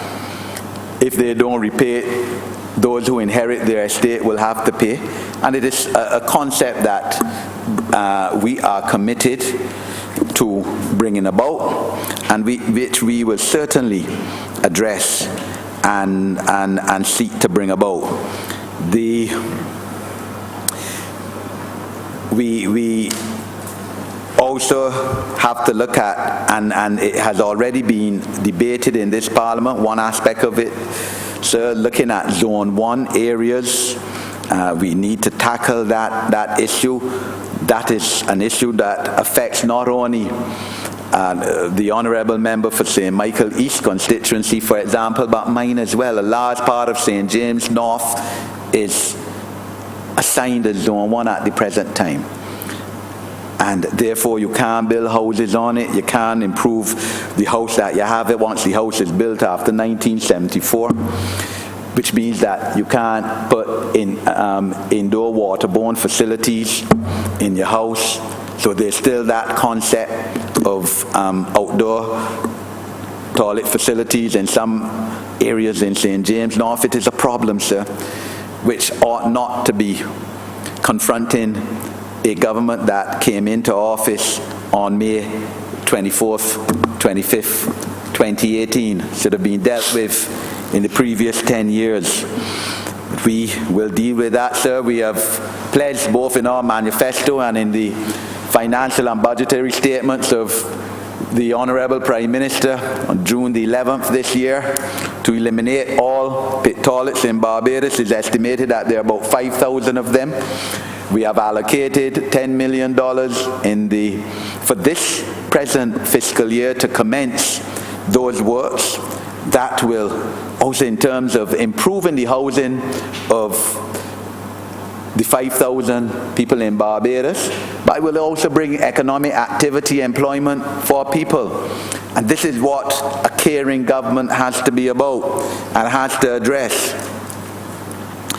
The Honourable Member for St. Peter also spoke about homeowners insurance, sir, and I've spoken about this twice recently in public in the aftermath of a fire in my constituency in Shine Hill, and I will speak about it here in Parliament now too. Yes, we're in complete agreement that, look, even though you might feel that, look, I'm going to pay or buy something else rather than pay for home insurance every year, it is a risk that we need not take.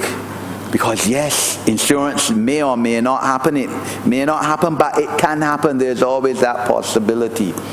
And it is no use chancing your whole life earnings, your whole life possessions, and not only monetary possessions, sir, or possessions that you can go and rebuy, but emotional and spiritual possessions, maybe photographs of yourself and your mum when you were 4 years old. You can't now go and buy that back in a store in Bridgetown. It's gone forever. So this is something, it might be an heirloom that you inherited from your grandmother on your wedding day or something, or when your first child born, some piece of jewelry that gone forever. So this is something that we have to address, and we as a government are committed to seeing how we can address this issue in terms of more comprehensive homeowner insurance in Barbados. We have to, of course, we're in a hurricane zone. We're winding down the hurricane season. Thank God for that, and we have not been pressured so much by that, and God's praise. We have, 3 more weeks to go, but the reality is every year, for half of the year, we face this perennial problem and challenge that we could be hit by a hurricane or extremely bad weather. And we therefore have to look at building hurricane-resistant homes. As I said, sir, under the last Barbados Labour Party administration, there were tax incentives in terms of making your home more hurricane or bad weather resilient, which these incentives all abolished by the Democratic Labour Party government in its absolute ignorance. But we have a building code which has been referred to. It's not law. So some of us feel that it's too bureaucratic and will put more regulations on an already highly regulated, uncompetitive society.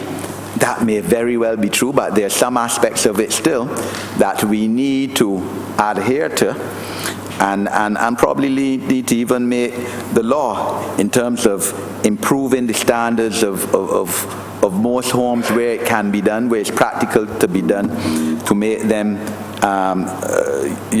hurricane resistant or at least more adverse weather resistant, improving those environmental standards.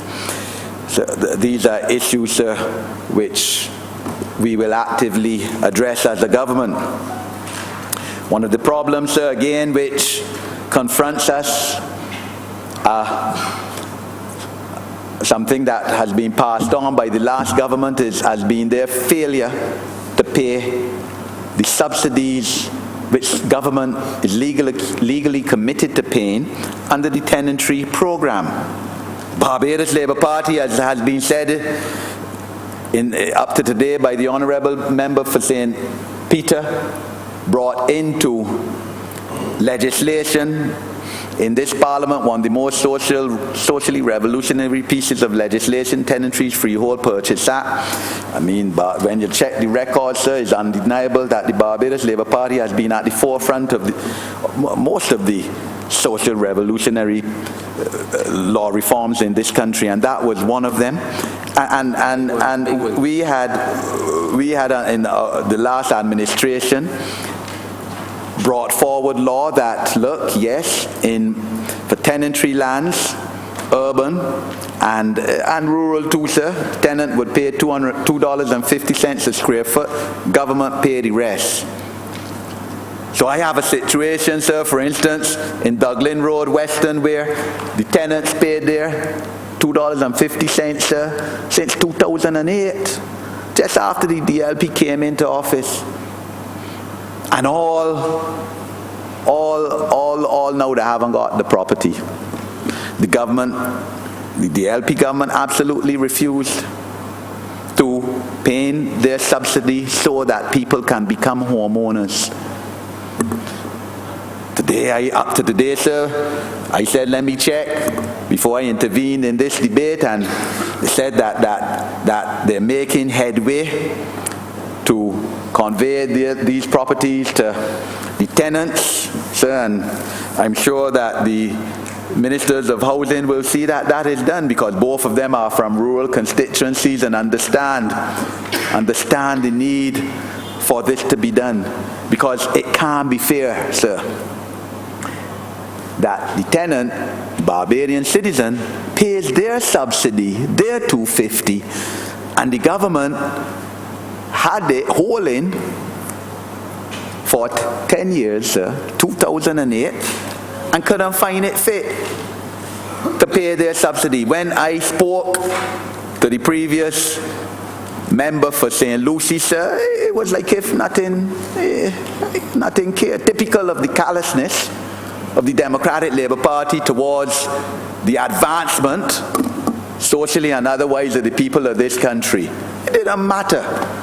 I mean, vote a little, 500,000 even, $1 million in Parliament for that program, even more, out of the $26 billion that you collect in tax. But we ain't doing that. We into seeing how much steel in a building, and building big castles like the one up in Ruby, which was built by the last member of Parliament for St. Philip East. Can't even call that a mansion, sir. That is a castle. and this is the kind of attitude. Yes. St. Philip West, sorry. Yes, St. Philip West, sir. Thankfully, he too will never see the inside of this Parliament as an elected member either, because of the present member of Parliament for St. Philip West, sir.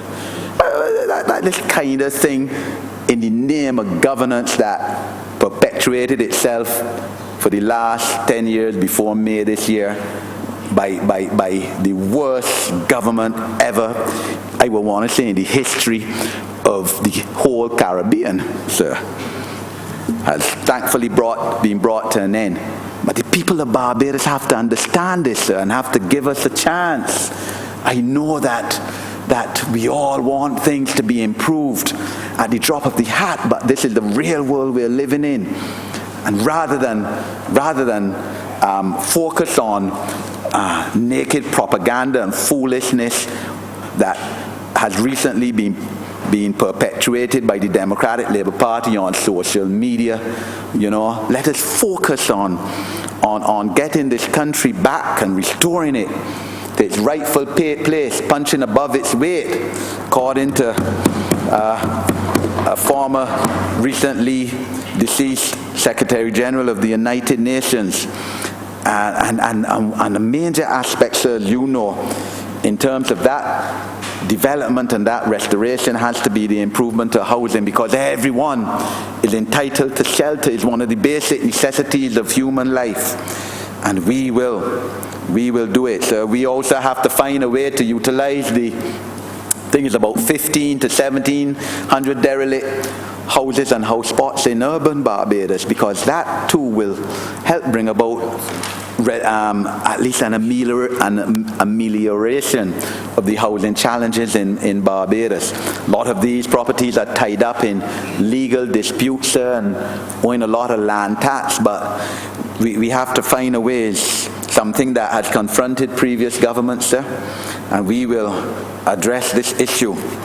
But the whole issue, sir, the housing, improvement of housing and housing construction not only brings about better living conditions and better socio-economic conditions of our citizens, but it brings about employment for our people and economic development for the country. And when the Barbados Labour Party was last in office, sir, 1994, 2008, I remember driving, sir. I mean, of course, living in the northern part of Barbados, you drive from Black Rock right through to Spikestown, sir, and about 14 or 15 housing developments going up, big construction blocks. Remember, you have 2 minutes, but are you saying that the government is committed to the subsidy or the 250 a square foot once again? You're saying that so I'm saying that it's something that has to happen, sir, and I'm sure that I have full confidence. No, are you saying that government has recommitted the 250 again, as we had promised?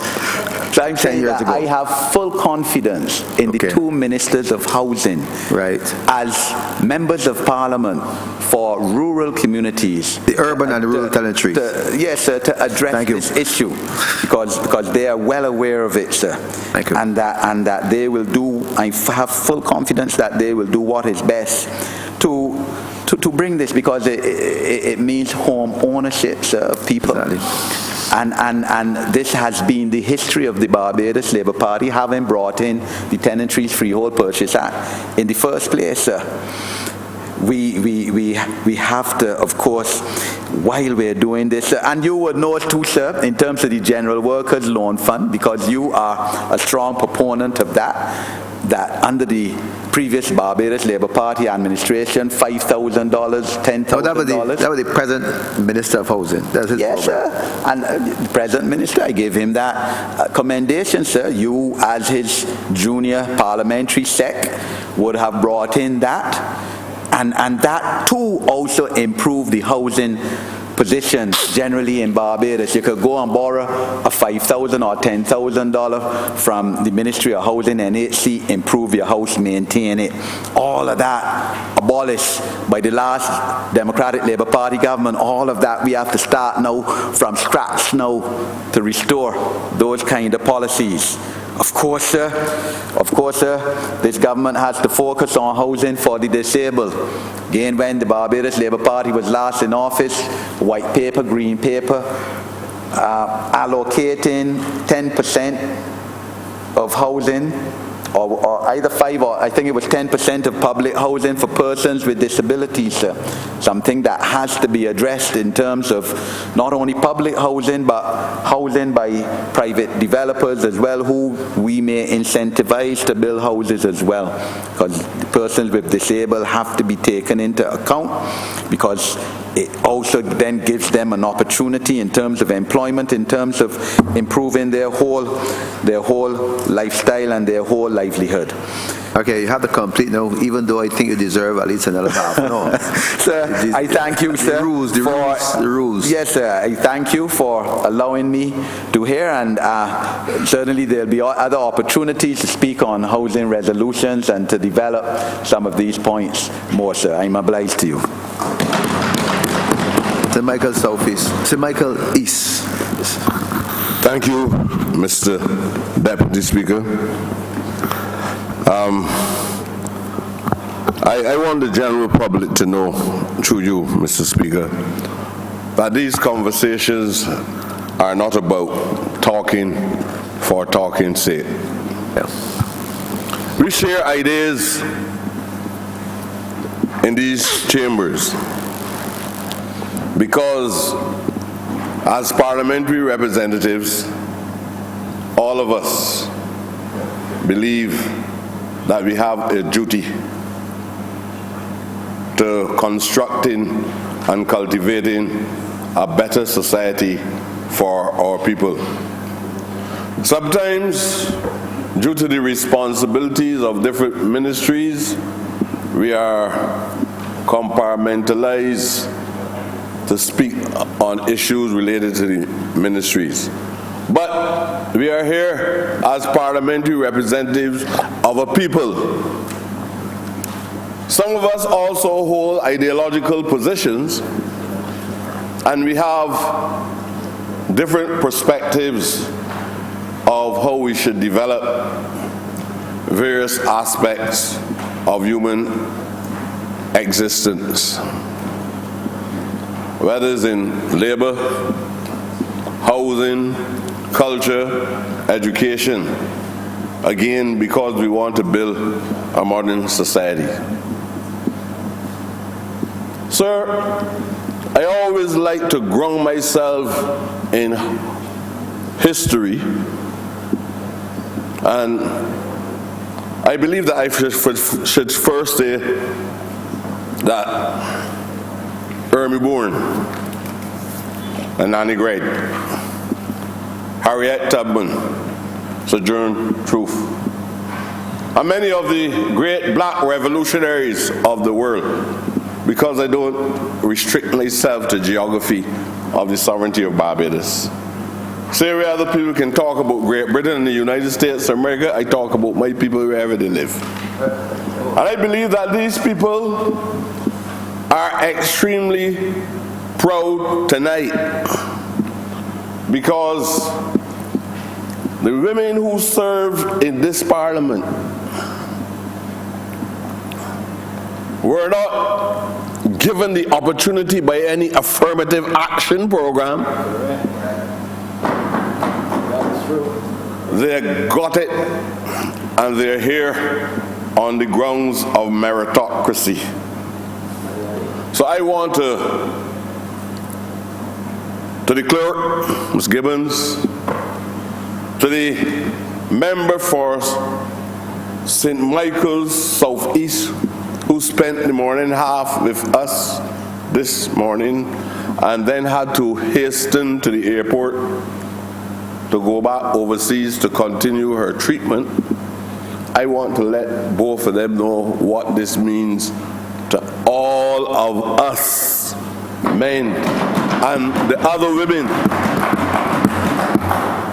in this chamber, to at least have them here with us.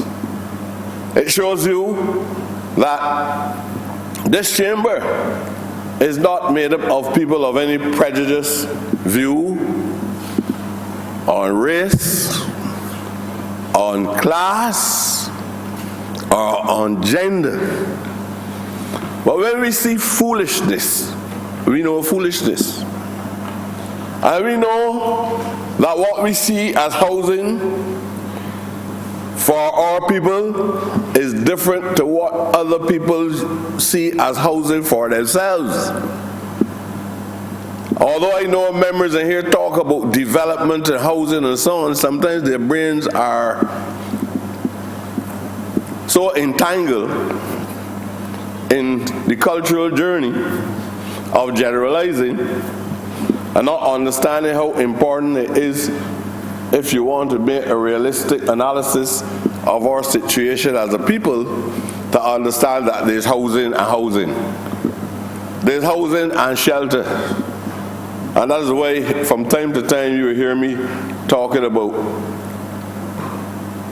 squatters and dismissing people talking about squatters and so on.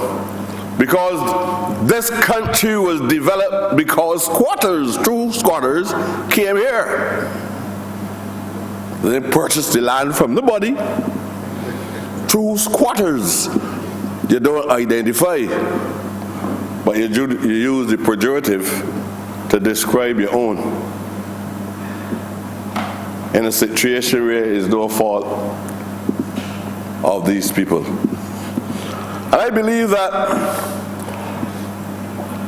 in order for you to form a genuine mental construct of where we ought to go and what is the template we must use in order to go forward, we have to be extremely clear on how we think on these generic views on what is housing, what is home ownership, and things of that kind.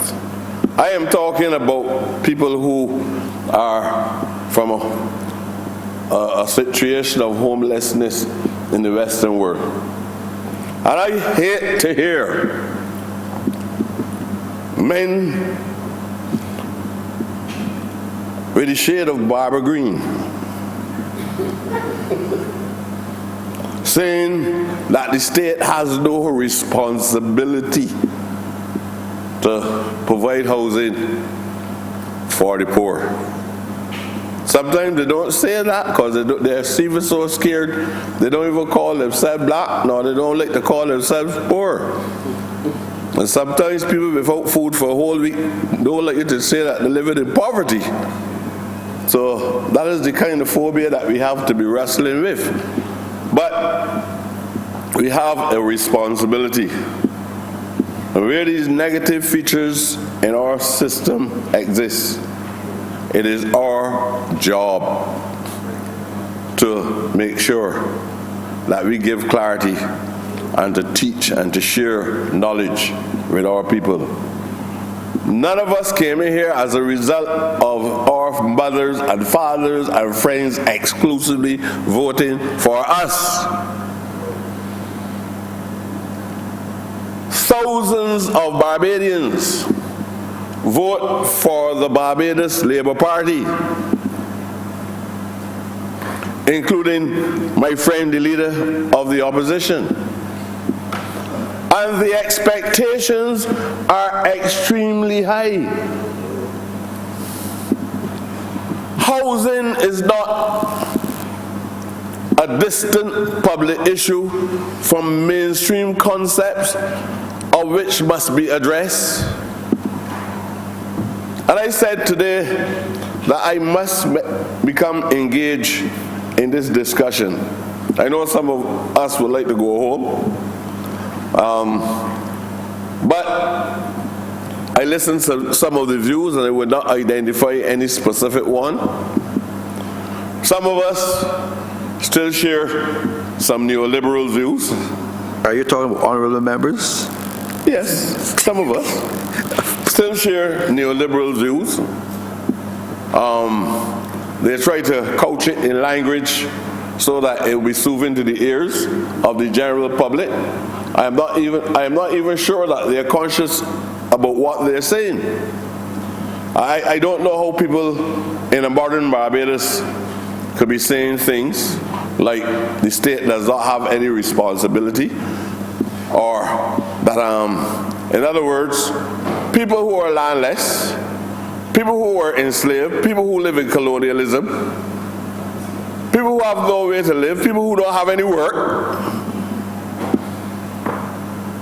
in a modern colonial system, because some people seem to believe that the magic of the economic adjustment that some people, whatever you say, I cannot feel happy about it.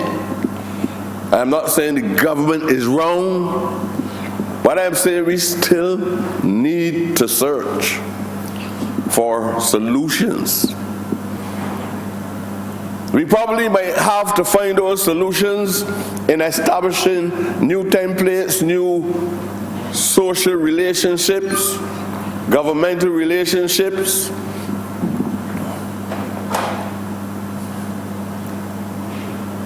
When I think about this matter of housing, unemployment, and poverty, because although we single out this because we want to remain consistent and talk and speak within the context of housing, this is about poverty.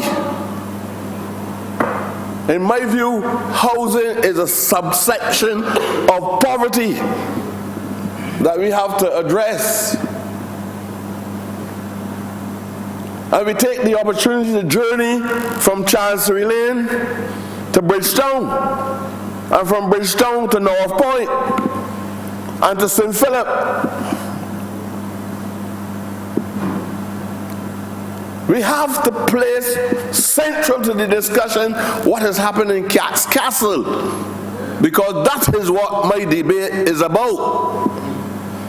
I have to put at a central point what is happening in Lake Crest Village in the Zone 1 pocket or not. I don't serve any useful purpose here talking about housing when the people who vote for me are homeless and living in overcrowded houses in my community. I don't serve any useful purpose if I drive through Bridgetown every day, go to Kentucky and Shafet, and don't know what is happening out in Nelson Street or Wellington Street, in Marshall Gap, in Farnham's Land, in Reed Street, that don't serve any useful purpose. My philosophy emerged from the ground. My housing policy must be grounded in what I am seeing on the ground, not any top-down fantasy, neoliberal fantasies about how society ought to be developed and that government cannot afford to subsidize housing for low-income people. That is a neoliberal excuse. We always have to try to use ideas. The last government had nothing in its head but sawdust. Nobody, not one minister of housing knew what he wanted to achieve. So they talk about low-income housing. And then the houses were costing people $800 and $1,000 a month. People that working for $250 a week. You understand the contradictions and the confusion and the pollution in the brains of these individuals? You have houses that people can only sleep in them because they pay the initial fee to go in, but thereafter they have to be scrambling for rent. And in 6 months' time they have to face an eviction notice. If this party is to mean something to the people of Barbados, it cannot do business as usual. The men who functioned before us had no idea what they want to do, what is their responsibilities. The whole national debate and regional debate was about who pushed their hand in the cookie jar. When they talk about housing in Barbados, in the last 10 years, the Barbadian public, and we are the beneficiaries of that understanding about their behavior in housing, in transportation, in construction in general, regardless of if it's the waterworks, the housing development programs, the mechanic shops across Barbados. And today, we are the beneficiaries of that understanding of the electorate of Barbados. They sent us here to do a job. They sent us here to have a new approach. The majority of the people who sent us here were the people who were experiencing all forms of social deprivation, all the disadvantages that a human being can experience. All that we have to do first, in fact, first we have to let people know that we want to do better, but there's going to be a transition period. We can't allow people to live exclusively in enemy, believing that there's no hope whatsoever, watching houses out at the grotto, watching people go in and out at Valerie, watching hundreds of Barbadian people who live in houses for a considerable time having to go to the welfare department. I heard one of my colleagues making that point. You have to use a state agency to get the required finance in order to pay off the arrears at the National Housing Corporation.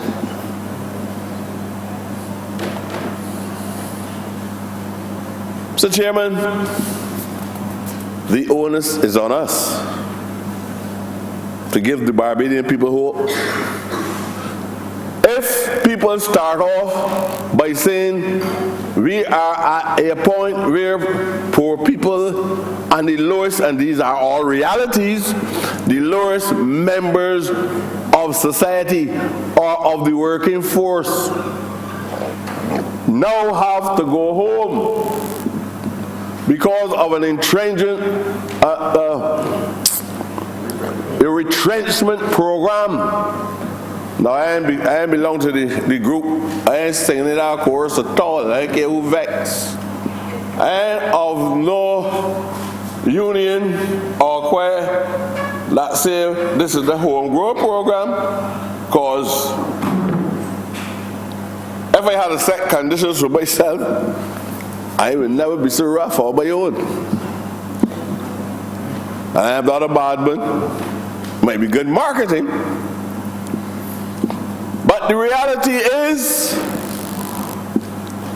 when we have to go to financial institutions locally, regionally, or internationally, the people protect their interests. They stipulate terms and conditions if we want the people's money. And where we are today, the pragmatic aspect of this, not the marketing aspect of it, the pragmatic aspect of it is that we have to meet deadlines. The options are not there. The neoliberalists in society still try to protect the philosophical guidelines of colonialism and neocolonialism. They still believe that they must justify. But we can't do that. We are progressive thinkers. And we have to let people know that if at this moment we strike a reasonable balance, a compromise, or understanding, it is not the way that the policy of the Barbados Labour Party will go in the future. And that we are now asking people to sacrifice their lives. And it is so unfortunate that in a neoliberal society that the people who must sacrifice their time, you thinking about lasting first out, I'm thinking about working class people. Not first and last out. Suffering and more suffering and more suffering. And I would like to know that in my time I helped to eradicate that. And I would like to believe that this party would like to eradicate that as well. It is not easy to see it and witness it. But we have not found an alternative. And I said to one of my colleagues earlier, this is not a new problem. It's a different time. I don't believe that history repeats itself, because 2018 can't be 1918. The personalities that are alive now are not the personalities that was alive then. So there's always little changes or fundamental changes that exist a century ago, that when you compare and you advance the nonsense that history repeats itself, any wise man will know that is just loose poetry. The reality is that even after the Second World War, we had to find means. We always had a massive population in relation to the availability of work. People could not gain enough income to buy a house, to buy land, to buy food.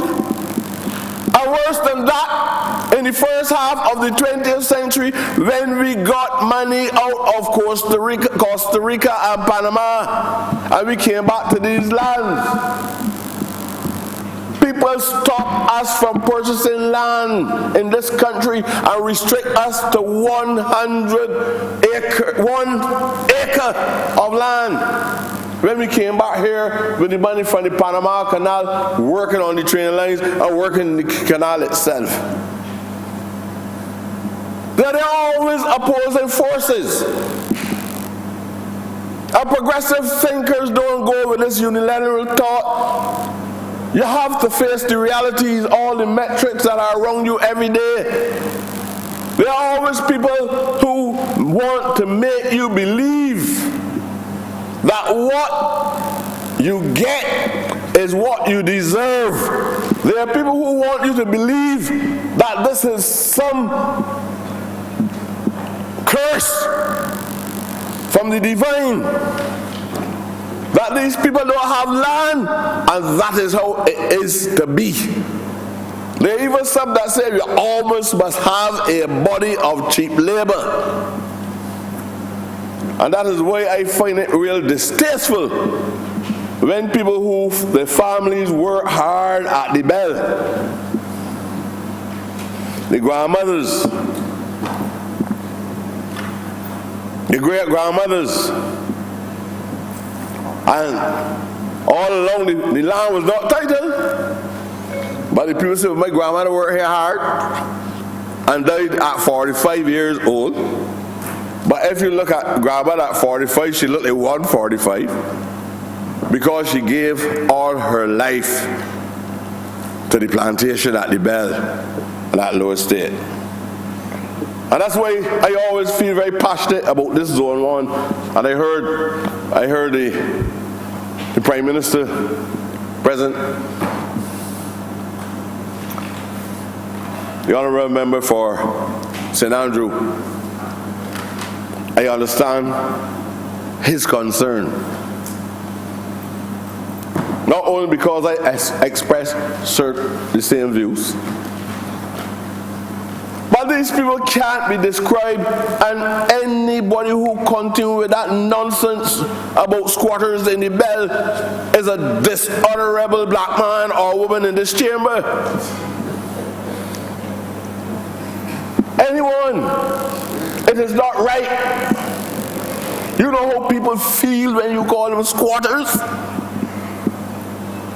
I spoke to my members in an indoor conversation already. When you go to the immigration department, these people got a word, they're imbecile. What kind of insanity this is? And that is why you don't believe that people deserve housing. So you feel it's all right to have young men and women coming out of school buying half-inch plywood sheets with 6 penny nails and concocting a structure in 2018. When we talk about building a modern Barbados, and you believe there's a house. In the meantime, we are engaged in meetings talking about climate change. We're talking about, what do you call it? Hurricanes with a hurricane category 5. With severe forceful winds. And we are building an inferior unit, far inferior to what we were building in the 1930s, 40s, 50s, and 60s, and in 2018. Our people got to be living in a plywood house. Half-inch plywood, damaged material, 6-inch nails. You don't understand the duty. And if they're satisfied with that, something is wrong. It is because they cannot do any better. The state has taken up a responsibility that goes back to the period of the Housing Authority, before the name was converted to the National Housing Corporation. And the purpose of that body was to provide housing for poor people.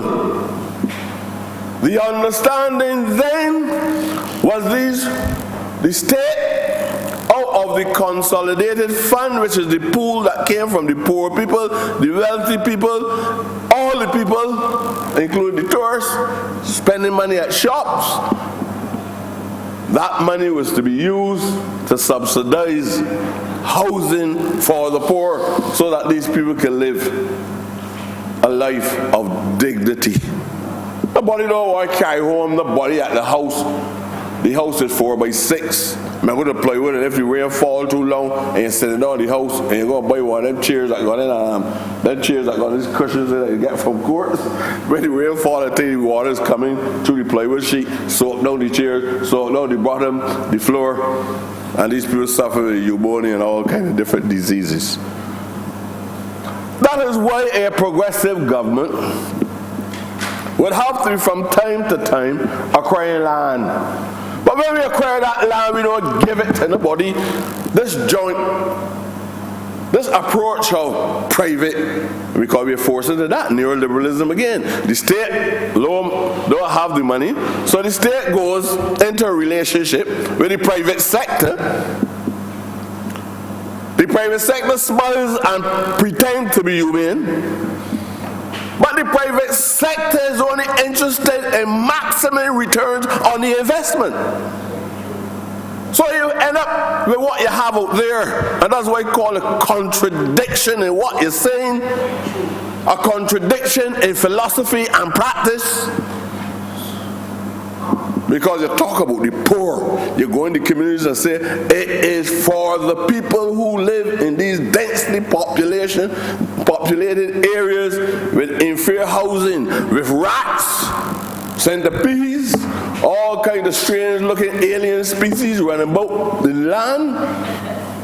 And you decided you're going to build a modern society and we're going to build a civilization so that our people, our brothers, because some of the people in these areas related to us, no? Don't mind where we live now. These people relate to us. Some of you height don't want to go down there. Because if you're the MP and you live in comfortable surroundings and you have a cousin or even a brother, which you call half brother, and you even in your subconscious mind bastardize your own, you don't want to go down in the Orleans. You don't want to go into certain streets and villages and tenantries and barracks as well. We got to purge our mind from all of this. Right now, the educational system is governed by neoliberal thoughts, justifying all wrongs. All wrongs. Progressive people must come to the fore. And regardless of who they offend. Because look, they don't like to hear me say these things, you know. They try to alienate me. There's even one try to prove I don't see if they want it. There's even one to prove that he's a madman. and you're erratic. Nobody don't even deserve to listen to you. There's a phony type, sir, that sometimes serves to the top, unfortunately, that wants to shape this country and to shape the world and to decide what direction we are going to leave a long coattail of poor people like a peacock behind. That they're not to be given an opportunity to uplift themselves. Sir, I want this party to have an image. I want this party to have a record. Do you know how it feels to be able to condemn an institution and point to the empirical evidence of misrepresentation and even dishonesty and everything, and then you come to Parliament and you have no direction? You know how it feels? We have to have a clear trajectory. I was speaking to the Minister of Culture in recent times. I said, Minister, I can't influence your ministry. And up to a few hours ago, I said, Minister, you have to tie heritage into tourism. Minister, we got to preserve some of what is ours. Everybody wipe off the generation. This will get wiped. If you go along and persist with that kind of mentality, people who live in 2119 or 2118 will know nothing about you. Nobody will respect you. You will serve in here and you will feel good. Your ego will swell up, and not even your grandchildren would remember you. They don't even want a photograph of you in the house. Other people are not like that. I am not envious. But you go into these people's houses and there's a trail of that heritage. They can say, this is my great-great-grandfather here with the white beard and the straight hair. This is my grandfather. This is my great-uncle. All around the house, recognition of a journey of civilization and of growth and of development that my people refuse to identify with. Not because of envy, not because of mimicking anybody. We have a responsibility. I want to know that my government understands the plight of the people in the bell.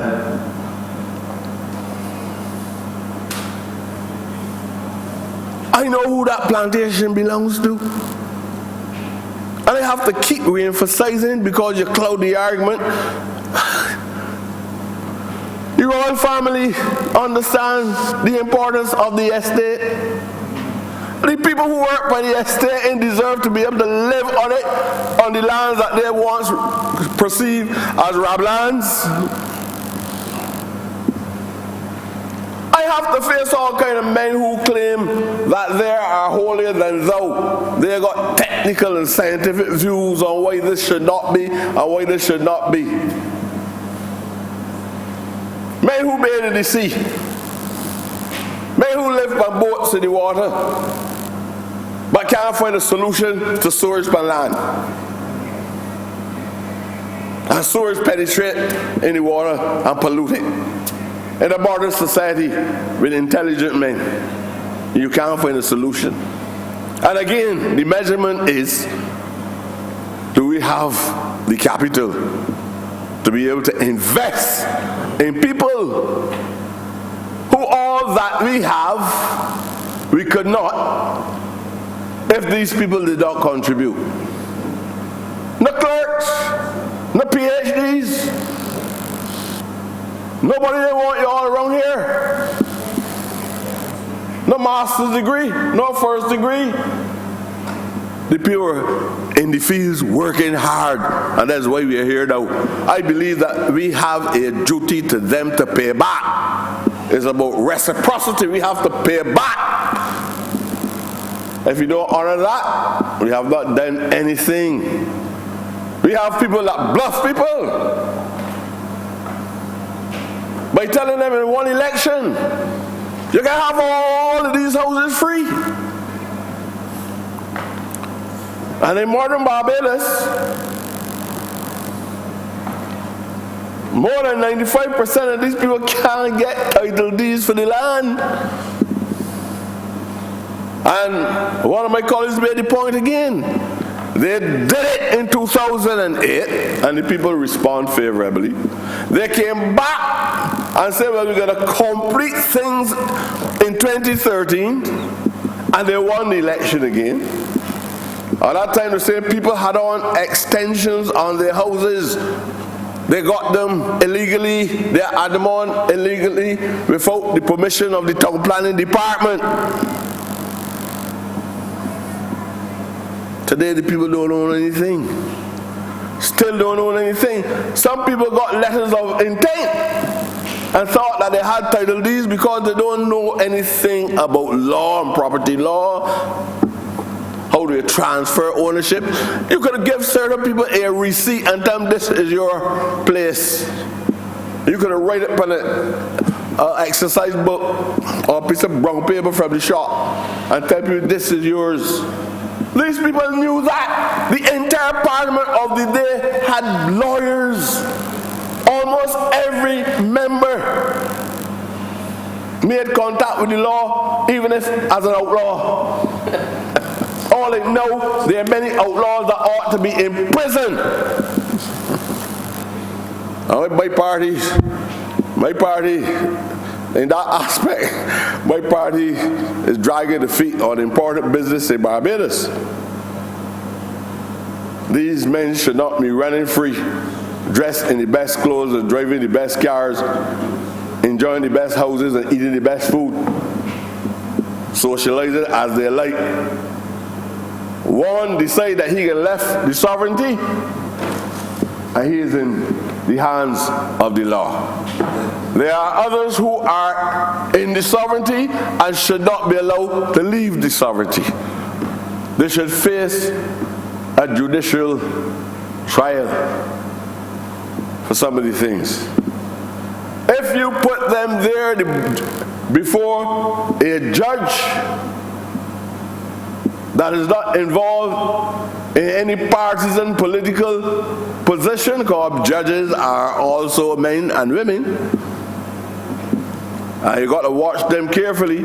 Sometimes when you make these points, I think you have to watch yourself carefully, or not you become the victims of that section of the separations of power.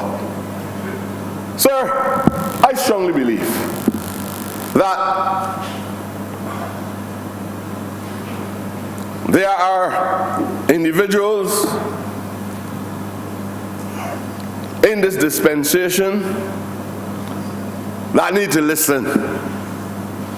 They need to listen. Don't feel that because you want a seat that you are any guru, any pundit. Some people get hot and sweaty. Member has 2 minutes more.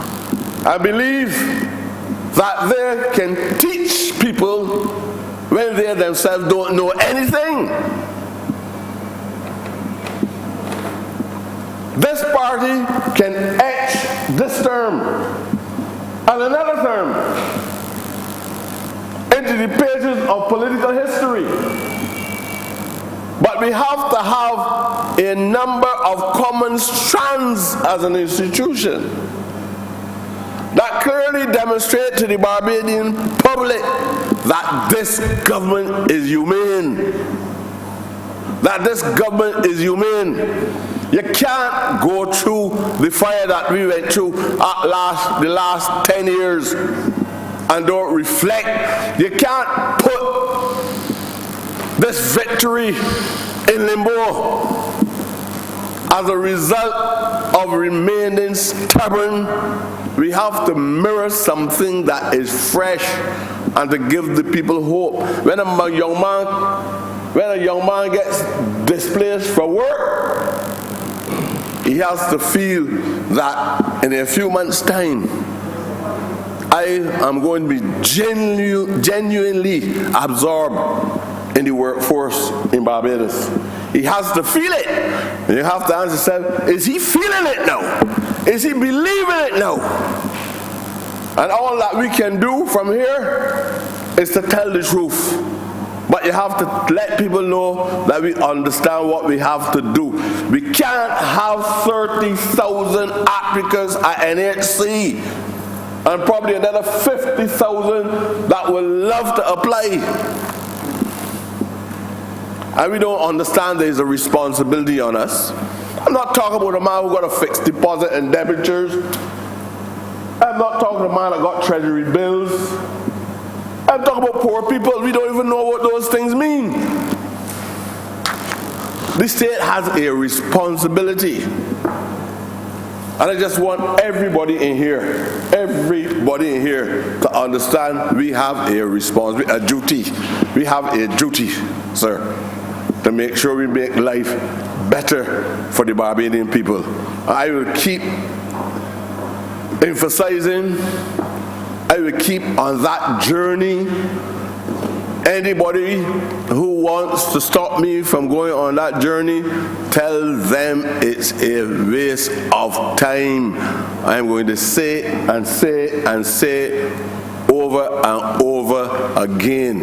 This member of St. Michael's East who witnessed what is happening in the Ivy, who witnessed what is happening in Martinique, who witnessed what is happening in Licorice Village and Odessa McLean and in Carrington Village. And when they come down to the city of Bridgetown, and I got friends down there, and they're still living in pit toilets, they still got houses with pit toilets. Welcome, you're welcome to the pit toilet in the company of cockroaches in the city of Bridgetown. You didn't come in here to get engaged in a ceremonial exercise. So we have to design housing so that if we spend the next 10 years in these chambers, we can see the face of Greenfield change. We can see the face of Emerton Lane change. And then I can say that this party has contributed. And this party has demonstrated and paid respect to the legacy of not only people who were members of the Barbados Labour Party, but great men who contributed to the development of Barbados. Mr. Deputy Speaker, I want to thank you for the opportunity just to share a few views on this matter in relation to the acquisition of land in the area of Christchurch. Thank you.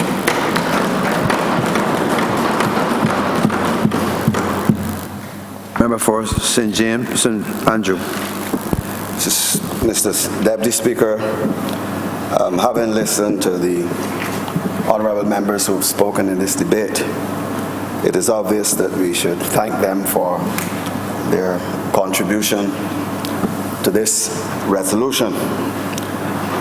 What we've had in this debate, or rather from the substance of it, it is fairly obvious that it is the feeling of members that every citizen of this country at least should have a hope of having a fairly decent place to rest their shoulders on, a decent place to live, even though the state does not necessarily regard the right to housing.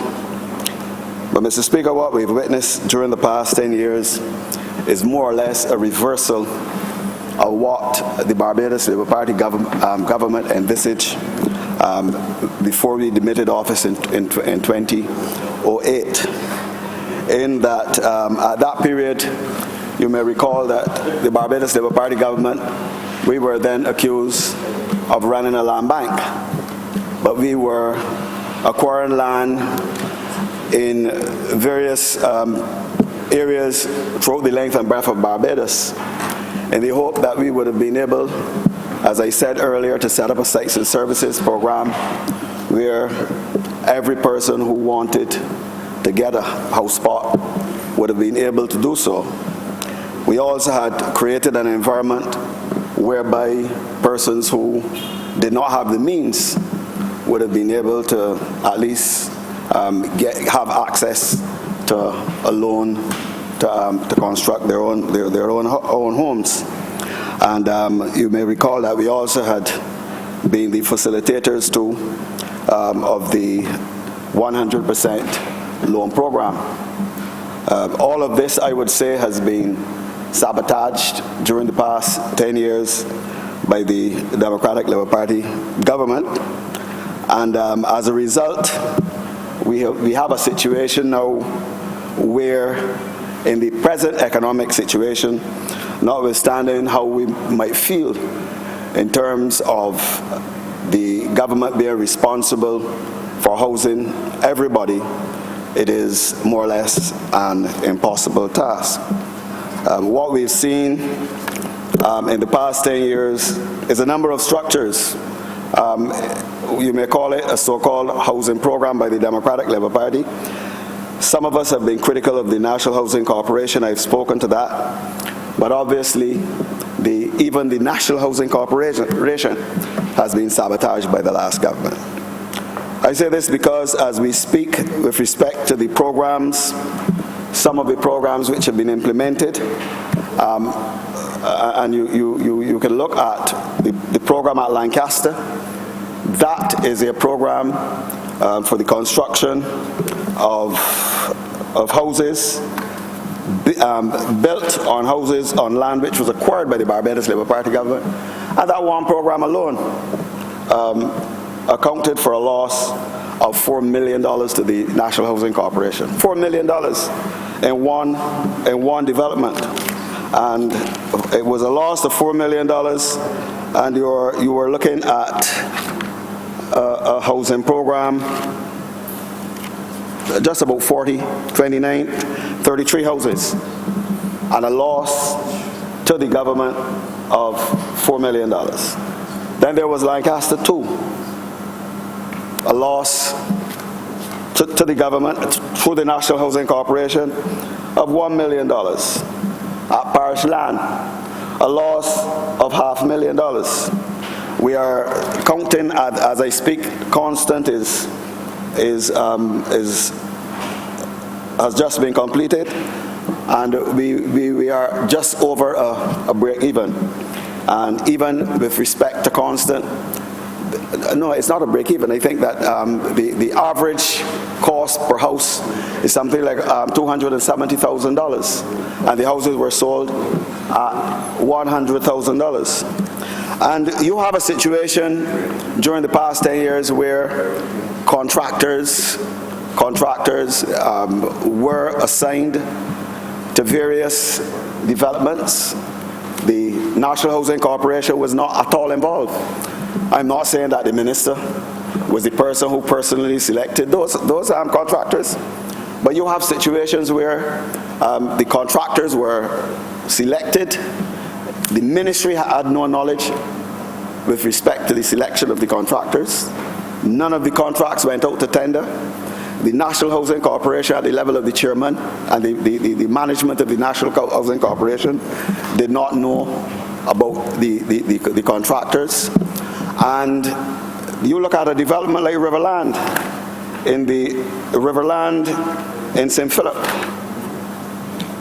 Riverland, where the National Housing Corporation was then forced, having paid contractors to complete a housing project, they then had to come back.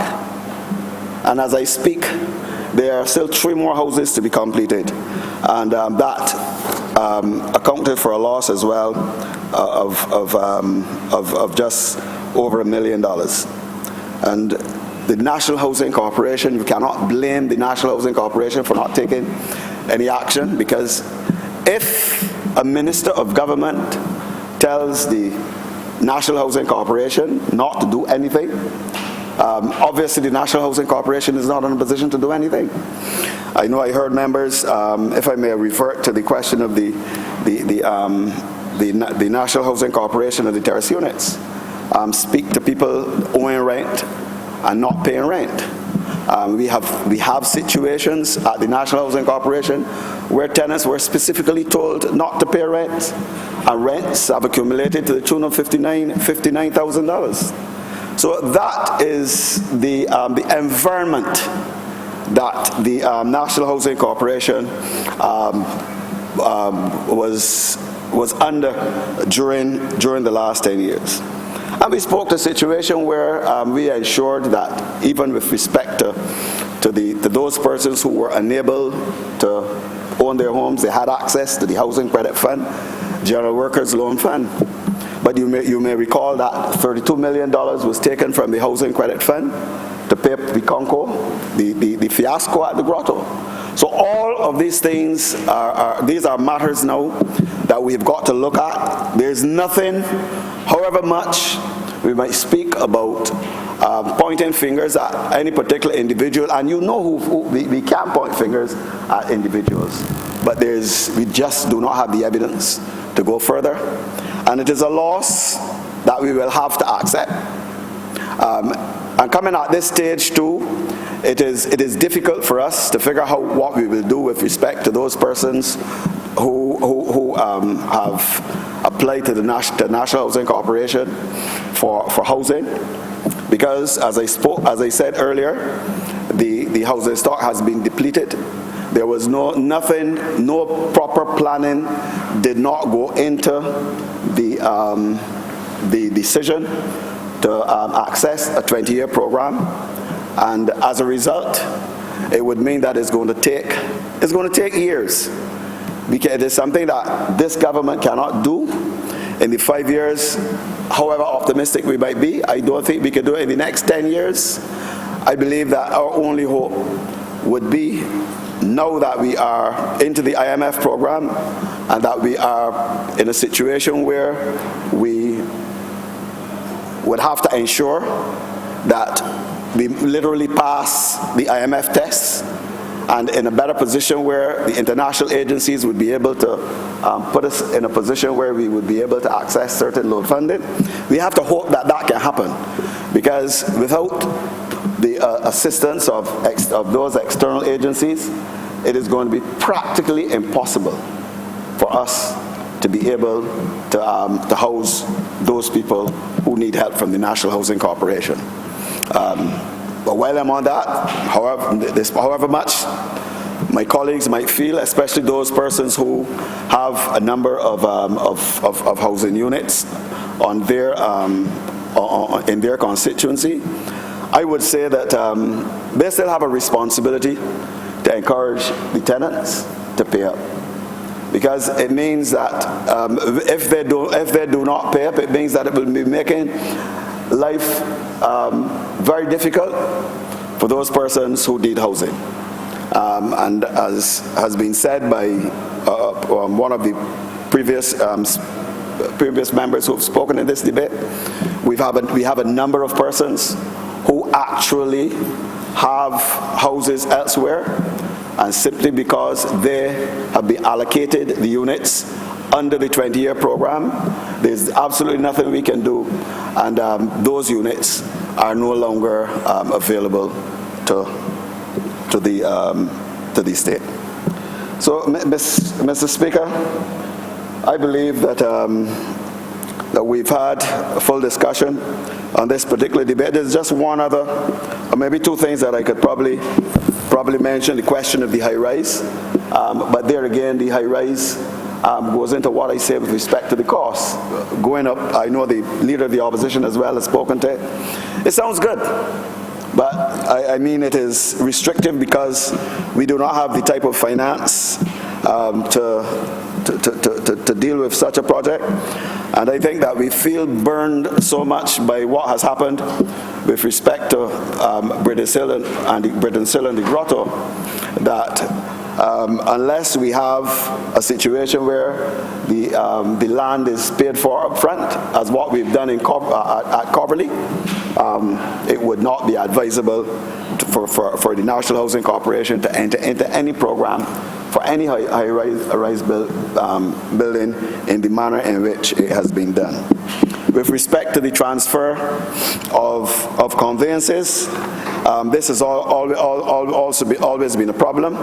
I would not fault the last government for the failure of granting the conveyances. I think that they did not put the units in a satisfactory position that they could be conveyed automatically. It is not a simple case of you writing a receipt and giving the tenants.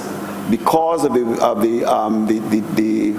age of those buildings, they were not in a position that they could be transferred. It is all right to give a person a conveyance, but when they give them that conveyance, it should be something that they could go take to the bank and say, well, look, I want to dispose of it, I want to improve it, or I want to borrow some money on it for furniture or for whatever. And in order to put the buildings in that condition, it meant that there was some structural work that had to be done. Unfortunately, the last government went about that in the wrong way, in the sense that they committed themselves to doing those things which would put the property in the position in which which I spoke, and as a result of that, here again, it is going to cost the government a further $23 million to complete that process. Mr. Speaker, with those brief remarks, I beg to move that this resolution stand passed. Question is that this resolution do not pass. All members in favor say aye. All against say no. I think the ayes have it. This resolution is now passed.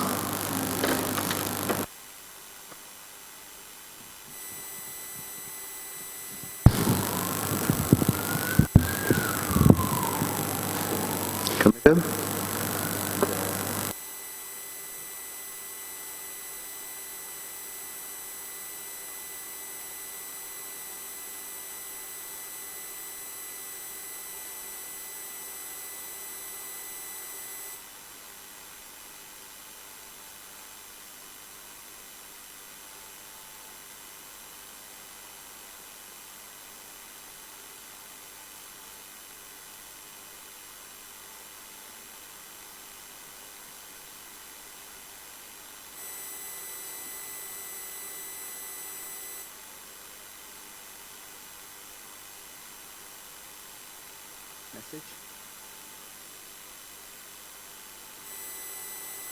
We committed.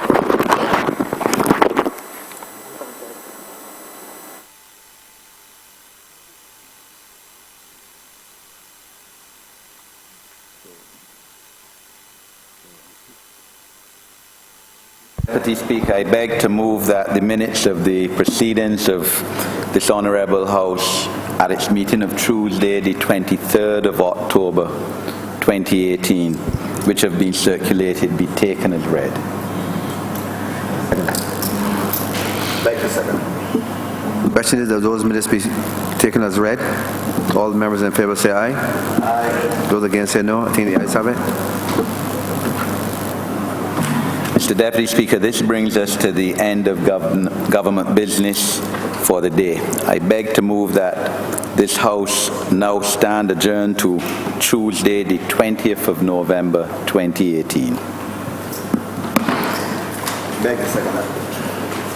20th of November.